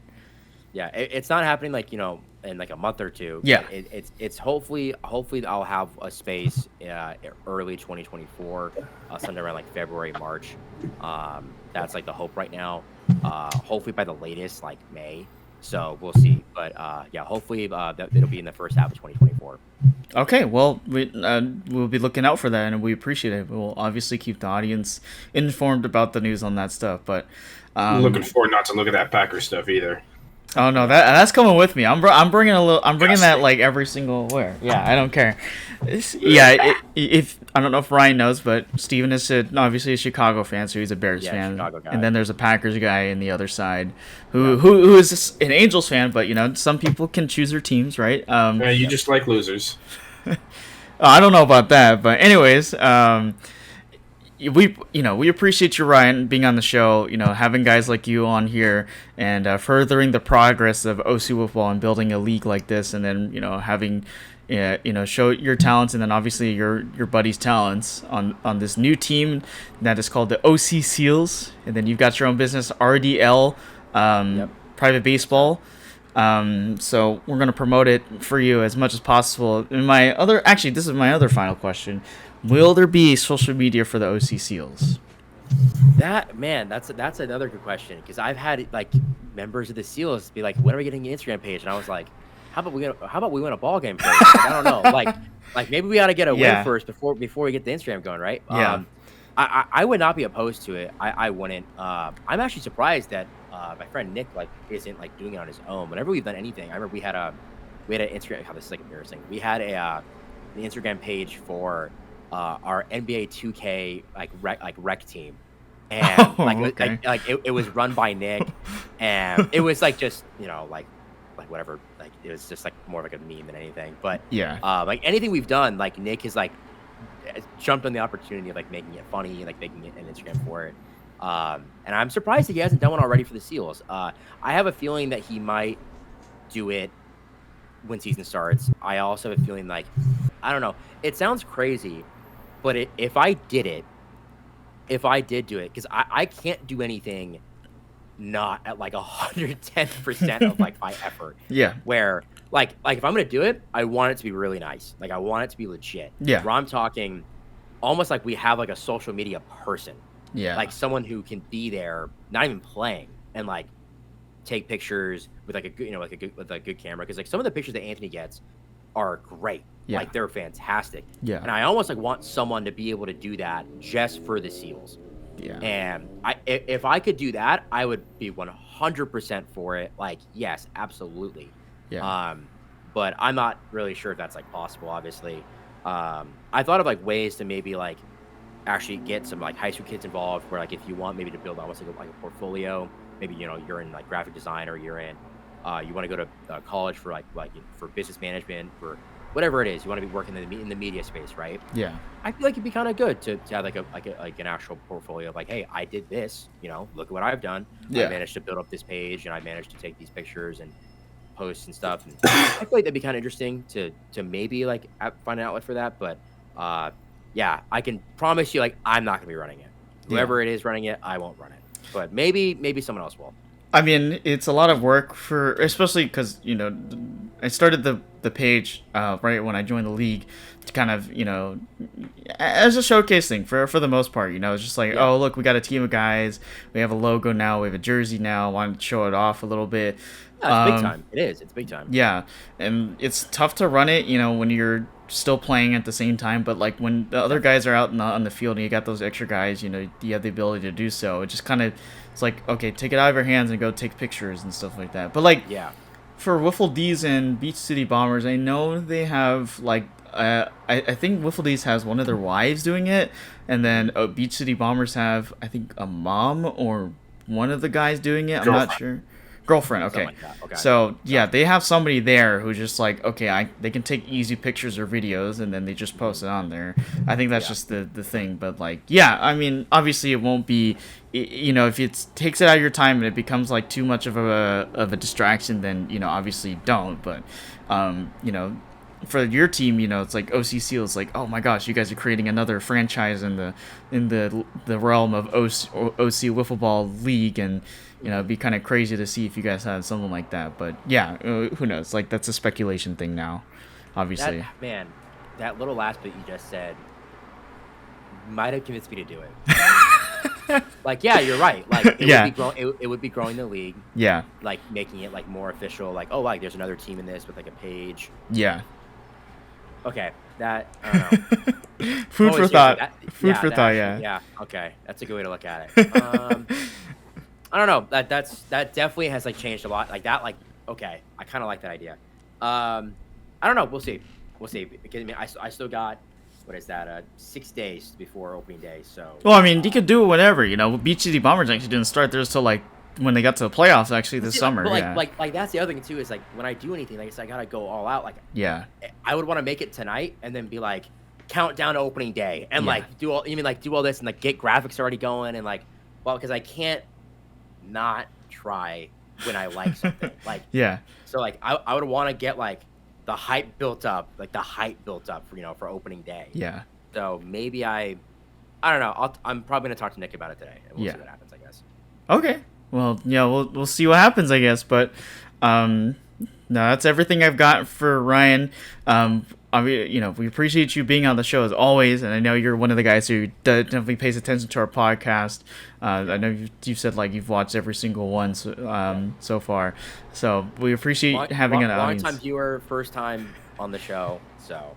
Yeah, we love it. I really appreciate it. I really do. We love having you here for sure, man, and. You know, hopefully, I guess, you know, we're going to have a longer connection down the road, I think, you know, when you get your facility. And good luck with that business, by the way. You know, that's a big commitment.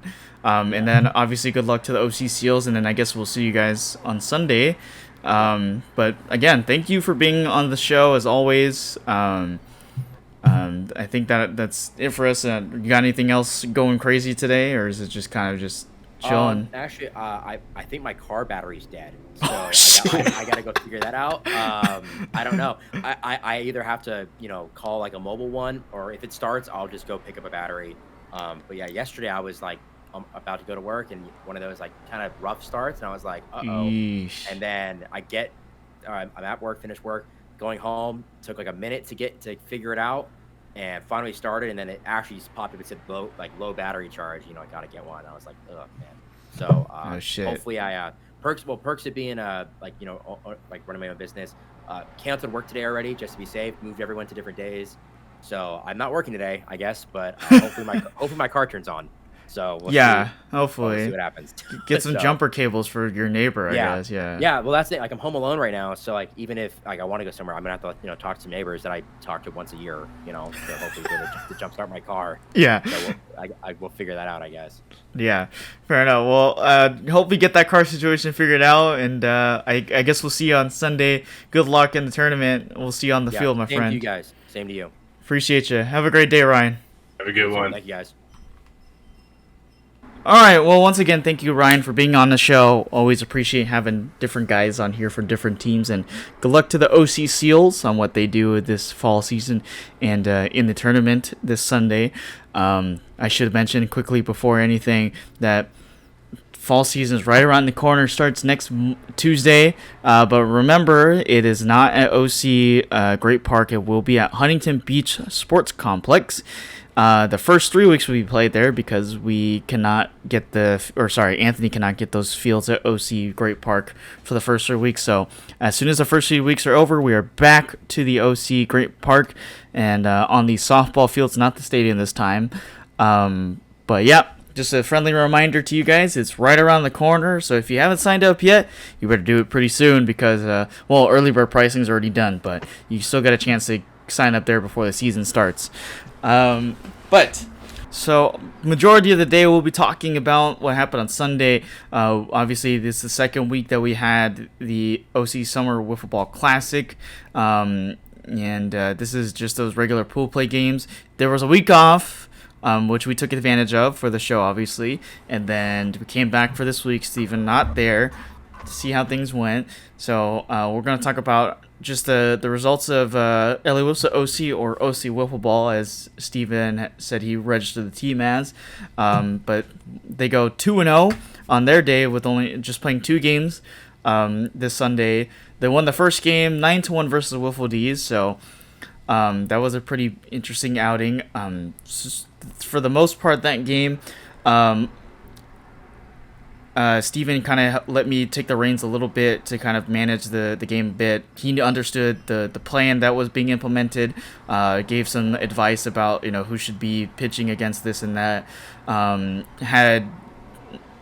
Had Dustin start the first 4 innings for us against Wiffle D's, because we knew they were going to be a tough challenge as a team, because you talk about the week 1 or the first week of play that we had. They put up double-digit runs in basically all of their games, so we knew they had the big bats, so we needed to get some really good pitching out there. So Dustin came out through scoreless innings, I should say. He did give up 1 run in the 4th inning, and then after he used up his innings, Jordan came in. Chris came in. We tried something a little differently. So Christopher Lee, who is my brother, has a pretty good pitching background. He's been in the behind the scenes pitching a lot, just kind of getting a feel for it. He does have history playing blitzball, wiffle ball, and baseball. Plays for the Long Beach Baseball Club. But he came in and threw really well. He came with a very hot hand. Through 2 innings, shut out the Wiffle D's, and came away with a 9-1 win. So that was a great start on the day for the LA Wolves OC. If I have the stats here, Dustin had a good day up with the bat. 2 home runs, 1 single. Chris had 1 home run and a single. Justin 2 singles, 1 double. Jordan had 1 home run, and Ethan had 1 single. So in the absence of Steven, the bats were rolling pretty well against Wiffle D's. So it was a pretty good day to start off. We had a little bit of time to prepare a little bit. 10:30 time slot.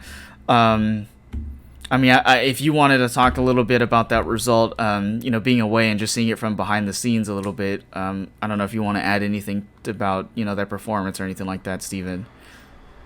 Yeah, for me, from what I saw, I was glad to. I was mainly glad to see the pitching, the defense side, not pitching side, not giving up a lot of runs. Especially in this game, one run to Wiffle D's is very good. I played it with and against Dustin before. Dustin's a very good pitcher. He's very willing to understand some new rules and things like that. Still got his scuffed balls, which might be a little bit of an issue in a little bit, but I'm very, very glad to have him out there. It gives us another reliable arm on mounting a great bat at the plate, and along to go with guys who can do both, such as Jordan and Chris as well.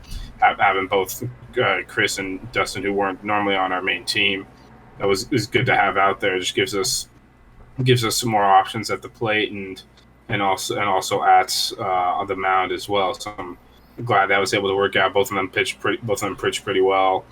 Glad we were able to get some offense going, some overall good around offense. And so I was I thought these were 2 games we could win without me. We've known since before we were playing the tournament that I made sure to tell the guys and tell Anthony that I won't be there on this date, but I'll be back for the 13th. So overall, it was a good first game for us. Yeah, and then that was the toughest challenge, was just trying to figure out who's going to be in the right spot. We wanted to give the Wiffle D's a couple different looks, but with Dustin being in there, he was lighting up the zone, and he was doing a really good job. So keeping him in there, I didn't want to change him whatsoever. And then Chris came in, he looked really good, and I was gonna bring in maybe either myself or Ethan in just to give him like a little hand in there, but I talked to Jordan a bit, and I said, and we agreed, Christopher has got a hot hand, why not just keep him in there? So he left him in there, and he closed out the game, and only allowed a 1-run game for the Wiffle D's, and they we move on to live another day to play against the OC Seals. This one was actually the more interesting one of the two. Started off pretty good. 4 runs were scored in the very first inning. We were the away team against the OC Seals. Came away with 4 runs in the first inning. Jordan was the starting pitcher for this game. Came in through the first 2 innings, didn't give up a single run. By about the 3rd inning or so was when he started giving up some. So it was in the 3rd inning he gave up a couple of 1 run. So the game at the moment was 4-1. Then we get to the bottom of the 3rd inning. We scored some more runs. And just to give Jordan a little bit more insurance, the 4th inning was right when I was starting to think about maybe throwing in a different guy, just to give him a different look or whatnot, with Chris and Dustin being available. But I decided to keep Jordan in there just because he only gave 1 run up. And then 4th inning came in. We had some controversy a little bit throughout much of this game, with some of the things, maybe like some of the stuff that I will get into in a second. Jordan did give up a big handful of runs. They did get a grand slam off of him in that 4th inning, and that's when things kind of started going downhill a little bit. But I talked to Jordan after the mound visit, and he said I got this. Kept it to 7-7 game, and we went to the bottom of the top of the 5th inning, and Ethan came out, and we were in a bases loaded situation with 2 outs, and we needed somebody to get something. So I told him, "Hey man, you got to get something for us here. I know you can do it. Go get something for us." And oh my goodness, he hit a grand slam right up the middle, gave us a really nice cushion, and then the run started coming in through that once again, and we kept getting more runs. So by then it was a 11-7 game at that point. Went to the bottom of the 5th, threw in Dustin to come in relief, and he threw a scoreless outing. This was kind of where the controversy started kicking in a little bit. They were kind of questioning a little bit about the bat that we were using, or Ethan was using, which had just like one little thing of duct tape on there, on the very top. But it wasn't like too much where it made the bat any much more heavier at the very top, but I could see why they were kind of questioning it a little bit. The other part was when Dustin came in, because the thing that we're trying out this tournament was with the scuff balls. Dustin uses a scuff ball, and I know you know this, Steven. Like, he uses a ball that's like really, really, really scuffed, and I mean really scuffed up to the point where it's like almost like fuzzy rather than like a smooth kind of like scraped up ball that most other people use. But like at the end of the day, it's a scuff ball. It's not like a cut ball. Because cut balls are a different story. I think you know that the most. So it became a controversy piece at the beginning when he was throwing it. I don't know what they would say at the very end, but there was one point in that bottom of the 5th inning where we had a bases loaded situation. We had the opportunity to get the double play. They had a chance to get the double play in the top of the 6th inning. So, flip it back to the top of the 6th inning. So they were hitting, and they hit. We were hitting. They were out in defense. So we hit one right up to the pitcher. He threw it to the outfield, and there was nobody there. And so it became a weird question. Was there an out in that moment, or was there no outs? And do they score, or do we score a run, or do we not score a run? So there was a little bit of confusion there. So we had to ask Anthony. He brought in his professional opinion and decided to say that the ball, if it doesn't touch the net, it's no outs, and there's a runner that scores in that situation. So it's basically a single. So there was a little bit there, and then we get to the bottom of the 6th inning. They need to get some guys going. We got some more cushion with the batting a little bit, but they needed this to tie us up. So Dustin gave up a lot of runs in that last inning. We got to 15-14 at that point with 2 outs, and Dustin said he would get the job finished, and he did in a very tight situation, and we came away with a very close victory that was a fight all the way to the end, and that let us secure the number 1 seed. So a really interesting story with the second game rather than the first game. Yeah, I took a long time as well. I remember texting you around because you gave me update on the first game. And the second game, I was around 1:30. I was curious where the update was, and I asked you about it, and you said you're still playing. I was like, oh, okay, this is wasn't a great sign for me, but you guys ended up pulling it out. Just make it interesting. We appreciate that. But different team. Brian was talking about they have a lot of talent. He believes he's got a lot of talent coming in on the OC Seals, and they were showing the bats there against Dustin. And that's the thing. Missing me does hurt a little bit in terms of just finding the guy. I know Jordan was out of innings, and that's kind of the situation we could possibly. As a rookie manager, you can possibly manage that a little better in terms of if Jordan's struggling that 4th inning, maybe go to a new guy and save some of his outs that he has left and things like that. But at the end of the day, I can't argue with the result. You got the job done. We have secured the number 1 seed for the tournament. We are going to be playing the winner of the 4 and 5 seed, which we'll get into more later. But with these two wins, the Whistles finish up 4-1. Their only loss coming to Tiger Town Batters and some other controversy that happened during that game. But Ella Whistles of OC so far looking great. Have a very good chance to win this tournament, especially as winning 2 games without Steven there. I think that shows good signs, especially since they beat the two teams they could potentially play in the semifinals. So, big difference if Steven comes back. He needs to perform, and and hopefully he'll pitch well as well. And we'll see what happens. Yeah, absolutely. I mean, the situation for that game against the Seal was just like, Jordan was struggling a little bit. Wanted to give him a chance to kind of get out of the situation. It was 2 outs, bases were loaded. I went up to him and I asked him, "Hey man, are you okay?" He said, "Yeah, I'm good. I got this." And then gave up that grand slam that tied the game, and then came back, got the out, which kept them tied the game. So they never really took the lead in that game whatsoever. But props to them, to Dustin and Jordan for finishing it. They even though they did give up a lot of runs, they were able to hold them just enough to keep him under, and then not taking the lead whatsoever in that game at all. There was times where I wanted to throw in other guys like Ethan or Chris in there, but I did have Chris warming up right before Dustin was, just to see where his arm was at. But the way the field one is kind of configured was a little difficult. I know we've had some issues with that last week, so I just wanted to see if he was able to adjust to that.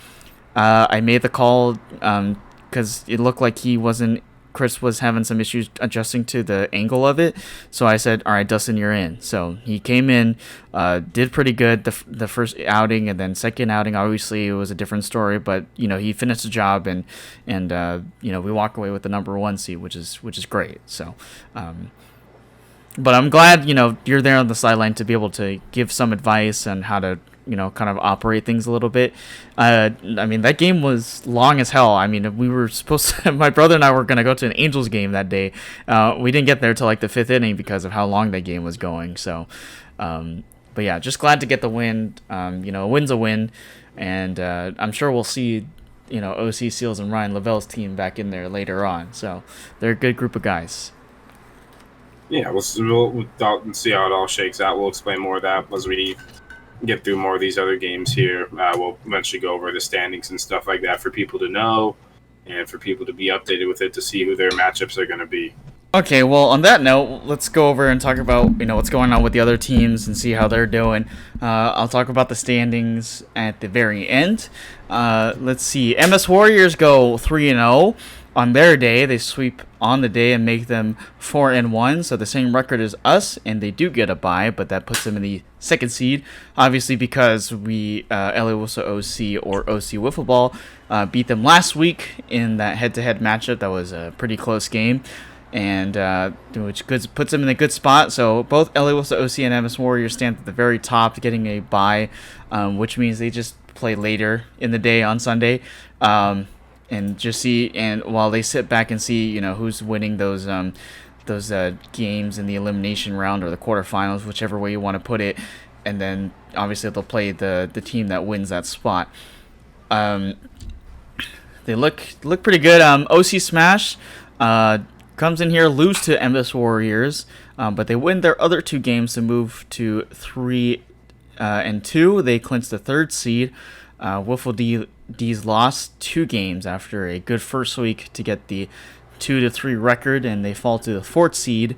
And then Seals lost a close game, and get their first win as well to help them get the 5th seed. Tiger Town lost 3 games. They finished in the 6th seed, so they're right now at the very bottom of the standings, but that's kind of what it looks like. So your current standings, right, as it looks, is LA Wolves OC, MS Warriors, OC Smash, Wiffle D's, OC Seals, and then Tiger Town Batters, respectively.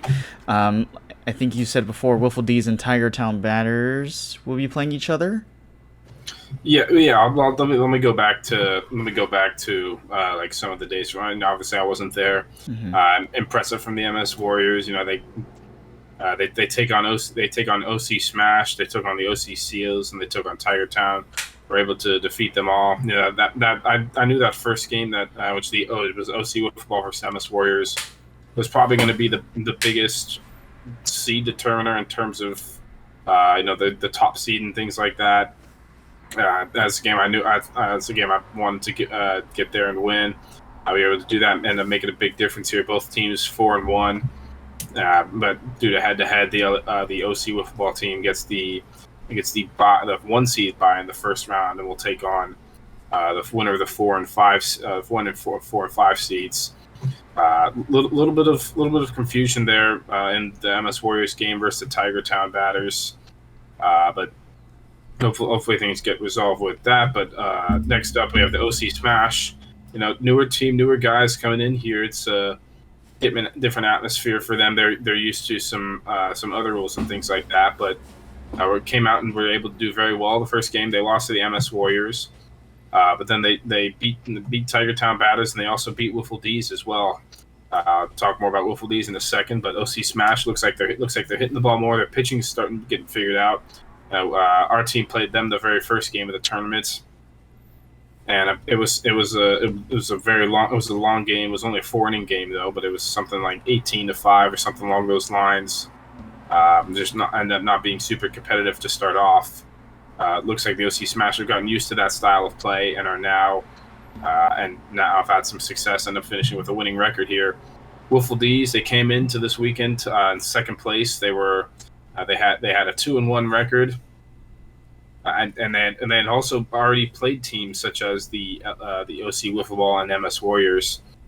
So I take it back. No, they haven't. Never mind. They had not played OC Wiffleball yet because that was their first game. OC Wiffleball, LA Wolves of OC. They took on Wiffle D's. We talked about that game already. And then they took on OC Smash in a game that both teams were coming in here 2-2. This game determined the 3rd seed. OC Smash came out with the win. Like I said, again, we don't have all the stats for these or the numbers for these like we do with our game, because obviously we're at our game. Actually, I wasn't even at our game, so that was just all based off of Justin. Seal started off the day good with a win, beat the Tiger Town Batters. They had 3 games on the day. They lose to MS Warriors. Ryan talked about it a little earlier. He felt like they were in all of their games. Then they had a very close game with with OC Wiffleball there. So they finished as the 5 seed. Do the OC Seals, but I think that could be a very interesting matchup between them. And then Tiger Town Batters, they did not come out with a win yesterday on Sunday. They I don't know exactly what happened in all the games, but they lost to the OC Seals, they lost to OC Smash, and they lost to MS Warriors. So that puts them in the 6th seed. So as we get to the standings, LA Wolves are first with a 4-1 record. Second is the MS Warriors with a 4-1 record. OC Smash in third, 3-2. Wiffle D's is in 4th with a 2-3 record. the OC Seals 1-4 in the 5 slot, and the Tiger Town Batters in the 6 slot with a 1-4 record.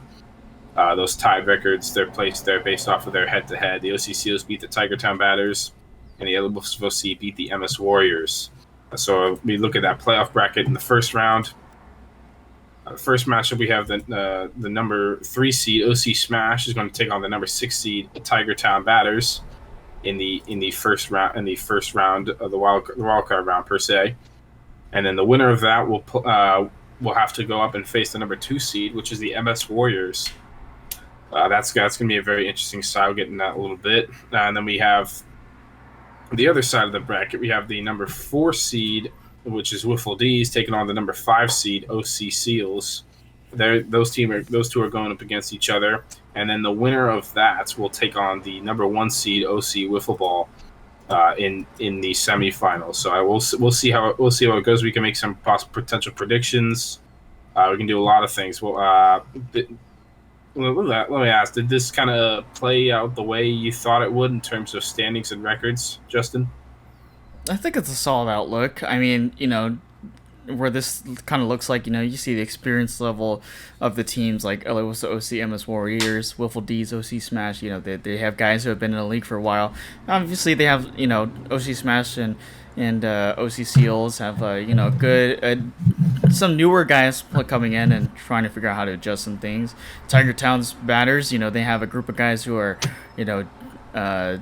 postgraduate, Santa Margarita students, so they came in here. They have baseball experience, but it's kind of that transition from playing baseball to wiffle ball, right? So obviously their standing is kind of just what that looks like. So I think for the standing wise, it looks pretty interesting. I like the way it looks. It's kind of where it met the expectation of, like, okay, this is probably where these teams might fall in. I thought Wiffle D's definitely would have been swapped between OC Smash, but that's just how that played out. So I think it's a good look for the standings right now. Yeah, I mean, given the way the Smash for their very first game went, I wasn't sure how they would feel going into the rest of their games, but obviously they did very well, 3-1 in their other 4 games. Discounting that very first game, I think that first game was kind of their feel-out game. Get used to the different style, get different pitching. I was pitching pretty well against them as well, and then Jordan was able to do pretty well. We probably gave up more runs in that game we should have. We gave a 5 in that game. Had a couple incidents such as Dustin dropping a home run and had it in his hands and then dropped it over the fence, stuff like that. I think the OC Smash could potentially be a danger, but it's not one of those who knows how this team is going to fit in. If they beat the Tiger Town Batters and they have to play them. They got to play Tiger Town first, and with Anthony, who knows what can happen with that. And then even if they win, they got to play the MS Warriors, who have looked very good. They looked good in even their game they lost. It was just not. It was a 3-1 game in which they lost. So who knows what can happen in the future? That was their first game of the tournament as well. So maybe the bats were getting going. Maybe OC Wiffleball saw both of these teams at the right time. Who knows? Let's go into some of these matchups here. So on one side of the bracket, you have the OC Smash taking on the Tiger Town Batters. What are your thoughts on this game, and who do you think is going to come out with a victory here? Tiger Town Batters. I think I had that mixed up between OC Smash and Tiger Town Batters. You did. You did. Okay, I didn't want to cut any more of the podcast. So. Yeah. So flip that take around. So now I'm looking at it. OC Smash, it's a little bit of a bigger surprise that they're at the spot that they're at, but obviously, they got the baseball experience. So, good on them for making it there. I like the matchup. It's Anthony has got a lot of good experience. He's got a couple of newer guys on their squad. I just feel like they got a good group of guys, and I feel like OC Smash probably has the better upside because they have more guys available out there on the field. I'm not sure what it will look like on Sunday, but I think maybe OC Smash should probably be the guys to beat in that game just because they're the 3rd seed. So I'm looking at them, and I kind of think they're going to be the ones that kind of surprise everybody and end up playing against the MS Warriors. But it's a matter of if they utilize the right pitchers, because I know some of the guys that they've used for pitching have been a little bit inconsistent at times, but they've figured it out with the batting for the most part. Tiger Town batters, I think also the same thing. It's about the pitching for them as well. The batting has been there for sure, but I think OC Smash has a little bit more upside than the other team does. Gotcha. Yeah, so you're taking them to win and move on? I am taking them to move on and play the MS Warriors. Gotcha. This is a very intriguing matchup. You have the new guys versus the commissioner with who's got a lot of experience. Obviously, as this is his league, he's been playing it longer than anyone else in the league, based off his time at Clemson and things like that. I think the experience is going to prevail here. I know the OC Smash beat the Tiger Town Batters just this past week. Like I said, don't know the score, but was it the first week or was it the second week? Oh no, it was just this. It was the second week that these teams played together, if I'm not mistaken. Yes, it was. It was game 2. It was the second time slots. These two teams played each other, and OC Smash came out on top. But yeah, I'm gonna take the Tiger Town batters in this one. I think OC Smash is going to. My prediction is that they're going to struggle a little bit versus Anthony's pitching, and Tiger Town batters are going to find a way to get some offense going, maybe get it through walks or get it through hitting. They showed some great offense first when they played against OC Wiffleball. I think Anthony's probably going to pitch as much as he can. And I'm going to take the Tiger Town batters to win this first game. Okay. I think that's a good take. Experience outranks everything, right? So I think that's a good take. Not everything. I just, for OC... In this situation, I think the experience will prevail in this one. Fair enough. Well, what about Wiffle versus OC Seals? So that matchup kind of an interesting one. These are two different teams, makeup of guys who just played in their inaugural season for the summer OC Wiffleball season. OC Seals obviously has a few guys from Angel Hernandez Strike Zone, but they have a couple new guys, as we were talking to Ryan. And then Wiffle D's obviously is the same kind of group of guys in there with their snazzy Instagram page. What's your take for this one? This is a tougher one. These two teams seem relatively well matched. They had a close game. Wiffle D's ended up coming out top in it was week 1, I believe they played. Let me see if I can. Yes, these two teams were they played their very first game against each other. Wiffle D's came out on top. I think I would have had the score in the past, but I don't remember it right now. You can look up the previous week's podcast to see the score of that game. I think it was a relatively close game, somewhere along those lines. But this one's a tough one. I think, and I know we just had him on the podcast, but I think my prediction is that Wiffle D's is going to win this game. I think the pitching is going to be locked in, like it was the first week for Wiffle D's. For the Seal, both these teams can hit the ball and have pitching when it's on. But if it's off, then either team could be in trouble. But I think Wiffle D's just sneaks one out. Absolutely, that's a very interesting take. Obviously they have the advantage, by 1 win on their record, and they have had the bats there. They did struggle a little bit against LA Wilson OC in that game this Sunday against the pitching with Dustin and then Chris Lee in there, obviously. I think I'm going to take you on the ladder here. I think OC Seals definitely figure things out. If they play the way they did, against, LA Wilson OC without, obviously you in there. If they play the way that they did against that team, and then they do it against Wiffle D's, then they have a good shot of making it through. Like you said, it's a close one, because these two teams are pretty evenly matched between each other. But I think the OC Seals have a good shot of trying to take this one out of the water and then get a rematch against the OC, which, by the way, will be a really tough matchup because obviously yourself, Steven, is back for the pitching, so that adds more danger to that lineup.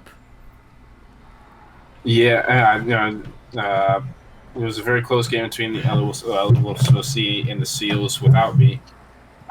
If that matchup happens, I'd be interested to see. I think I'd probably pitch more in that game. Jordan had his successes at times, but then also gave up his runs. Dustin had a bit of success in the fifth, gave us some runs in the sixth, ended up holding on to get the job done. We'll see what happens. We'll see what happens. It should be pretty interesting for this. I think this is a matchup to watch out for, to look for. I think either one of these teams has a chance of beating the 1 seed if they make it there.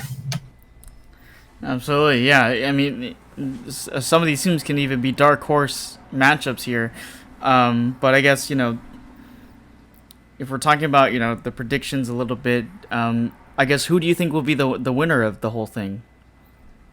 Well, let's look through it. Let's look through it round by round first. So, all right. So for you, the next round, it would be looking at the first side. I have the MS Warriors taking on the OC Smash. What's your prediction for that game?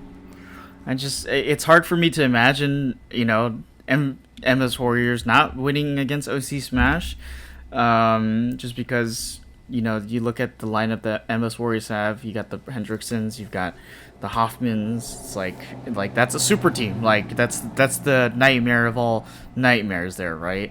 I just feel like they got more experience in things like this, and they understand the rules better as well. So I think they'll just take advantage of that all the way, and that'll travel them all the way up to the championship game for them. So I feel like the only thing I can imagine is just MS Warriors taking this one. My matchup would be Tiger Town versus MS Warriors, but I got the same results. I got the MS Warriors winning this one. I think the offense is going to be a little too much for the Tiger Town to handle. I think MS Warriors, I believe, have a better offense than OC Smash, and also they have more depth in the pitching. As MS Warriors a team, I looked at one of the 2 teams that has the best chance of winning this tournament. And I don't think they're going to slip here. I think they're going to make their way to the final. I like that take. It's a pretty interesting take. Well, okay, so what about on the other side then? You have LA Wiffles OC taking on Wiffle D's in your bracket. Yeah. So yeah, we got OC Wiffleball versus Wiffle D's. Both these matchups can be interesting can be interesting for us. We just saw both of these teams this previous week when I was not there for either of them, so they might think they have an idea on some of the other guys, but they probably don't have too much of an idea on me.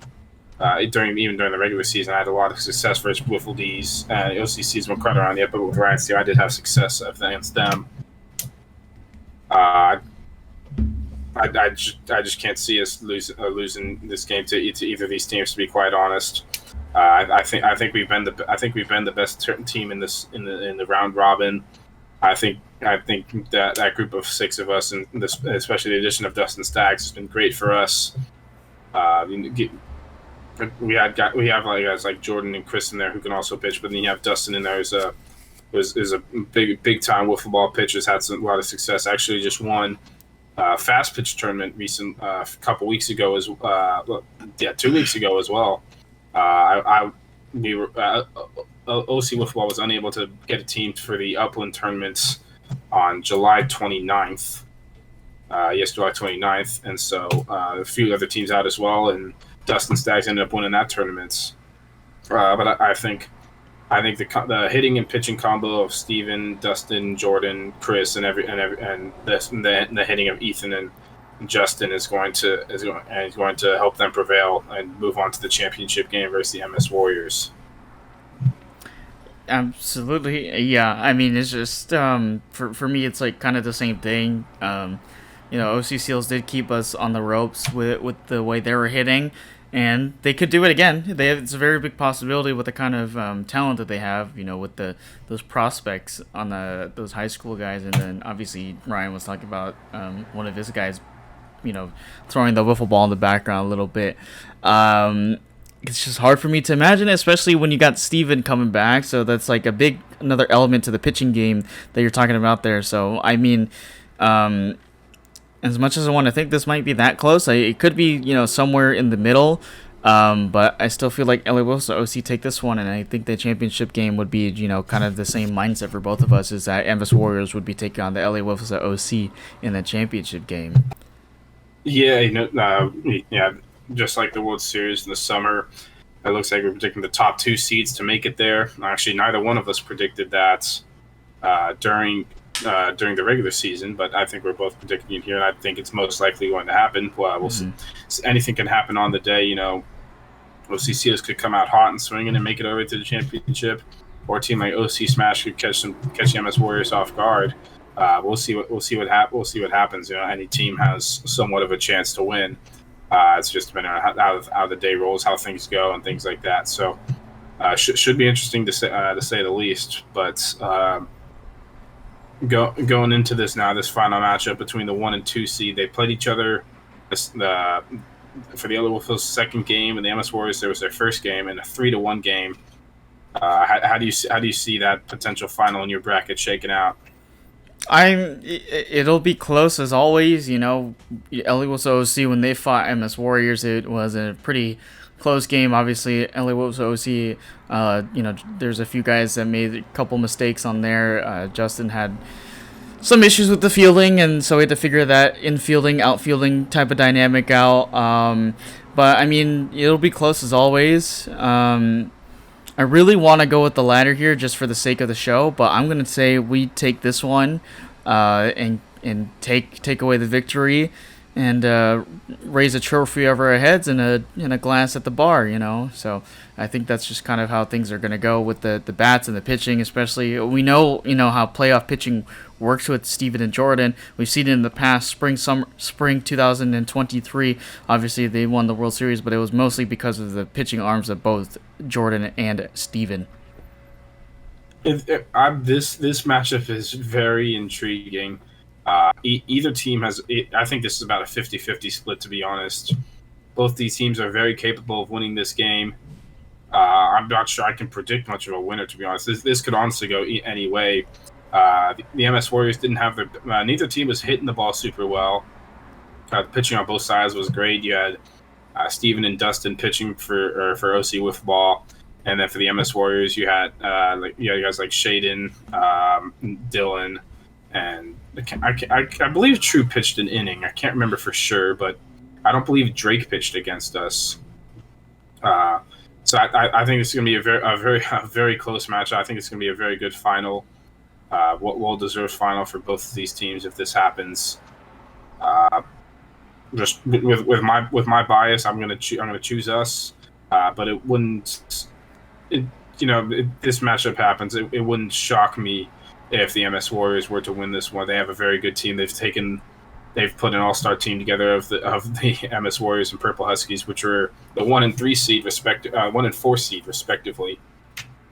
Some of these guys have played against each other in that last playoff series, or guys like Hayden has played with Dylan as well in the past, in the spring, which would bring back some memories of the LA Wolves OC versus MS Warriors in the spring 2023 playoffs in a great playoff series. You mentioned the playoff Steven comes out in these situations and pitches great out here. Obviously won that World Series in 2023 and the spring, and then even the summer. Steven threw 4 innings. I believe had 11 strikeouts and gave up 1 hit, and didn't give up a single run. So, they lost a 3-2 game off of a few runs off of Jordan. But I think this is going to be a great matchup. I think it's going to be a lot of. I think there's going to be some maybe not smack talk, but a little bit of banter going on between both of these teams during the games. It's going to be a good atmosphere between these two, but I think it's going to be a very exciting matchup and something that could set the tone for the regular season as well. When the MS Warriors, they split up into their teams, and when we play each other in the regular season, that can be something very interesting. I mean, obviously, there's a lengthy history with both the MS Warriors and the LOS OC. Obviously, MS Warriors, formerly known as the Plastic Pitches, have history with the Sand Series. You know, that kind of rivalry type of mentality has been present there for some time. So, but it's always like a fun kind of banter thing. You know, when we play each other. You know, I've never really had any issues with any of those guys. You know, I consider those guys really good friends, especially the Hoffmans, because you know, as most of you know, Steven and I, Steven being a pitcher on the SoCal Mavericks, I've been helping out with the photography and the videos and some of the social media stuff with Dylan, and then obviously we hang out with him on a pretty good basis. So I mean, it's always going to be a friendly little matchup, but it'll always be competitive, and it's usually been really, really competitive the past few matchups that we've had against their team. But yes, it'll definitely set the tone, whatever the result is, once we go to the regular season. You know, with the teams being split up, and then just seeing how things go. Obviously, there's some newer guys who are coming in for some of these teams that we may have never seen before, so we don't know what that outlook would look like. But regardless of, you know, staying within the focus of the championship game, it's going to be a very, very close game either way. Yeah, I know that one seed could come in handy for the LOC. They'll be the home team in the bottom. They'll have home field advantage throughout the playoffs. If they make the championship game, they'll be the home team. So it could then come down to a walk-off or something like that. I know I've had a lot of successes hitting especially hitting against Dylan. Actually, Jordan this past time and during the tournament had a home run against Dylan as well. So we'll see how that carries over. Dustin's very used to a lot of movements, maybe not, and then that slower speed's going to help him. But we'll see what happens. It's going to be an interesting final. We'll try to get one of the winners on. I know if we win, we'll possibly try to get someone on. Probably not Jordan. Maybe someone like Dustin on here to kind of talk about it and things like that. But MS Warriors win, we'll get someone on the game to talk about it here. So should be an interesting time this coming Sunday on the 13th, getting ready for the season starting on the 15th. Yeah, absolutely, yeah. And then obviously we're gonna be talking about more of the regular season stuff when that comes around next week on the show, which gives us more stuff to talk about on top of, you know, the results on Sunday. But that's just basically the outlook that we've seen. I think we can obviously reflect a little bit on you know, some of the things we've seen so far in the round robin stuff. I actually did want to get some of your insight a little bit, just what you've seen so far from not, you know, this Sunday. I know you've heard some of the stories about, you know, obviously our game. We had some issues, but obviously, you know, nothing went too crazy with that. Obviously, the first week there were some things there, but you know, with the new rules and the way that the tournament has been, you know, let's get a little bit of insight on this. You know, what are some things, you know, you like about using these new rules, and what are some things you don't like about some of these rules? No, I like the fact that you kind of have to be in the game, be ready for ground balls and outfield is an interesting one. I like the fences personally. I'm a big fan of like having the fences in there for OC Wiffleball. At least like put it at like 100 feet. You know, if you hit a home run in OC Wiffleball 100 feet, it kind of deserves to be a home run. Yeah. But you know, the cones are around the 80-foot mark or so for that last cone. I know you hit it 20 feet past that. We've experimented with that possibility. You know, have it 100 feet, you can't go run past that cone. So I mean, if you imagine that, like, you know, the World Series in springtime when you had that catch in the World Series game, that probably wouldn't have happened if we had fences at the 100 feet mark. Yeah, I mean, it would change a lot with that World Series. Who knows what would happen there? Or maybe I would have caught it like right at the fence or something like that, or like jumped over the cone, something like that. Who knows what would have happened there? But big barrel bats are always fun to use. I've used them a couple times in different tournaments and getting ready for York, Pennsylvania in October. That's gonna be, it's good for me to get some practice in that. get scuff balls in there as well. I don't think many.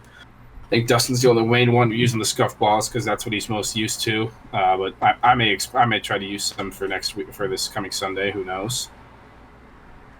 Different rules with you have to field the ground ball in front of the cone, then you have to hit the backstop on the fly. I think that's a cool rule. I wish we had enough backstops at the field to be able to possibly do that. It makes it, you have to have a lot more skill to be able to get it out. In my opinion, you need to. You can't just stick someone up there and just hope have the ball hit in front of them. You have to actually make a play now. Yeah, which is something I like. I think we're still working out the kinks and stuff with these rules, but I overall like these rules, and I think if we do more tournaments, I think we should continue with this stuff more in the future. Yeah, I know. Yeah, it's very fun. Like Ryan said, and you yourself said, having the fences there, and the outfielders having more of an opportunity to do different things out in the outfield rather than just being, their main job as catching pop flies, right? You actually have to give an effort to stopping the ball before it reaches a certain point. And then, like sometimes, we've seen Jordan hit some really hard hit balls, yourself is included, that go, past the first cones, and then they go all the way out to like maybe the fourth cone, and then that's just considered a single, right? So it's like You're adding that element of like, okay, you need to actually stop the ball before it gets to a certain point, for things to kind of get a little spicy after that point. And for the infield rules, like I know there's been a little bit of discrepancy as well, just like stopping the ball in front of you. I think that chance of bobbling it is a different thing as well, because for the most part, some other leagues don't allow the bobbling of the ball, and then you throw it to the net and you got to get that out. But I think it's a good element. You just keep it in front of yourself in the infield. If you make the play in time at the fence or whatever, then I think it's fair that that the ghost runner or whatever is out. I like it. It gives that added skill rather than just like stopping the ball in front of you and giving your team a chance to try to make like a tough play or something like that. So yeah, I think everything so far has been looking good. I know we just have a little discrepancy with some of the rules, some misinterpretation, but that that comes with trying out new different things, especially in this tournament. That's just kind of one of the establishing themes, is just like we're trying out new different things, see how it plays out, with the guys that we've got, and then maybe, who knows, maybe that could be something that we could have in the future if the board or Anthony decides to do that. And I think it's a good outlook for what we're trying to establish, and then also keeping some of the same rules that we've seen in the league and giving those guys a chance to see that before they go join the regular season. So yeah, it should be good to. We'll see how many of these rules get incorporated and things like that.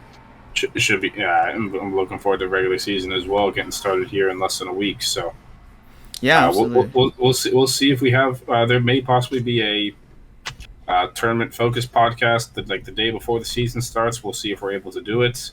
Otherwise, we'll kind of combine the tournament and week one of OC Wiffleball into one podcast after the first week. So we'll see what happens. We're gonna try to make those separate. We'll see if we're able to.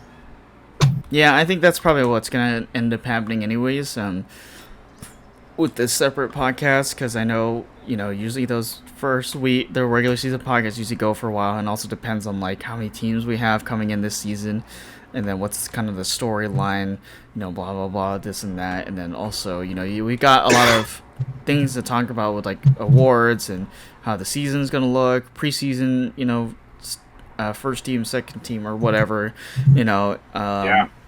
We've got all that going for us, so got to get that figured out. But we gotta give out all our awards and stuff. Gotta give me every single award, and we'll be good to go. Yeah, and I think the other thing for this Sunday is that we definitely have to make sure every rule is enforced the proper way, and have it as clear cut as possible for these guys. So, if there is a very close situation that happens, then we won't have any issues on the field, and everyone can just agree, like, hey, this happened. Like, that's what the rule says. Like, we got to, stick with it, be consistent at every single level of it, and then keep the same in there. So, we got a good thing going on for this Sunday, and I think I'm excited. I hope you're excited as well. Yeah, we'll see. I'll see how it goes. We're looking to try to win a tournament, try to get my second tournament win of the year, and hopefully there are more to come for me, whether it be with the regular season or anything else like that, or what awards get given out and things like that. We agreed in our earlier podcast. I think should be the MVP winner in our opinions. So we'll see. We'll see if the rest of the board agrees, and we'll see when all the awards are announced. I'm not entirely sure if they'll be announced week 1, but could be week 2 when like last season when all the awards were announced. So we'll see what happens. We'll see which new players win an award. Yeah, absolutely. And then for us as well, I think we have one more United Wiffleball tournament that's coming out. So we'll talk about that when we get a chance. Steven obviously still plays for the SoCal Sharks. He's got some storylines coming up later on. So we'll always cover everything Wiffleball related for you guys on this show, because that's what we're about. We're about Wiffleball on this show and nothing else. So very good game. It's a very good series in SoCal this week. The Penguins versus the Phoenix. The top 2 teams in the rankings. The Sharks were ranked 3rd. I'd take it for that first series. If you want to look at their Instagram, you can go find all their rankings you can after the first series, and you can see how many of those I'm in first from actually. The 4 list, I'm in 3 of those. I'm in first. That would be for MVP, for Rookie of the Year, and for Silver Slugger, and I was second in Cy Young. So I had a very, very great first series. Had some jokes on there in the comments about did I make the list or not, but more Sharks game coming probably in a couple weeks or so, probably 2-3 weeks away. Next up, I think it might be I'm guessing here, but I think it might be the Panthers versus the Llamas. So that which will be a special series as well. So we'll see what happens with that. But the Sharks are looking to continue to do well as well. And you get that fast pitch tournament coming up on the 19th. We'll talk about that after that happens. Probably 2 podcasts from now. Things are on the rise for Wiffleball wise for us. So. Not shouting out. I mean, that's a team name as well out in Indiana, but I'm not referring to them. But if you guys want to check out that SoCal video, it's a great series between 2 really good teams. Defending champions versus the new guys, and very cool stuff to see. You get to see some really good wiffle ball on there, especially the first 2 pitchers for each team. So. Go check it out. Otherwise, we got all of our events going on soon with this coming 2 weeks, with the tournament finishing up and also the regular season starting. So we'll see what happens with the regular season, who wins all the awards and stuff like that. Yeah, for sure. We got a lot of. I want to get more guests on here on this show for sure. We'll have one for the end of the Summer Classic tournament, like you said. I want to get Luke Sardo back on here for Sardo Sundays, because he just came back from Nashville, so I want to get a little update about his story a little bit. And I want to see if they got that picture with the Avocado Bros jersey on there or not. Not sure if they did or not, but would be exciting to get his take on their side of things. But I think that's everything that we need to cover for this week, and good luck to everybody this Sunday. And then also, if we're seeing you on Tuesday, we'll see you guys on Tuesday, depending on which division you're in. And if you want to shout out to us, come say hi to us. We're always glad to meet some new faces and stuff like that. But I think that's it for us. If you're not following the OC Wiffleball Instagram or the LA Wilson OC Instagram, go ahead and check that out right now. If you're not following the official Hunky Dory Sports Show Instagram, go over to that as well, and also follow and like any posts you see on there. If If you want to see more of our content, go to youtube.com/HunkyDoorSportsShow. We have all of our episodes that's scuffed up on there. This is episode 18. We're already up to it. We're very close to number 20 on the total number of episodes here, which is a great achievement, honestly. So that's how math works. That's how math works. 2 more episodes and we got number 20. But yes, we'll see you guys in episode 19, and hopefully, we got some good news for you guys, and we'll see you guys. And as always, we appreciate you guys watching this show day in, day out. But we'll see you guys next week as we get ready for episode 19 for That Scuffed Up. This has been Justin Lee and Stephen Hayden. See you guys next time.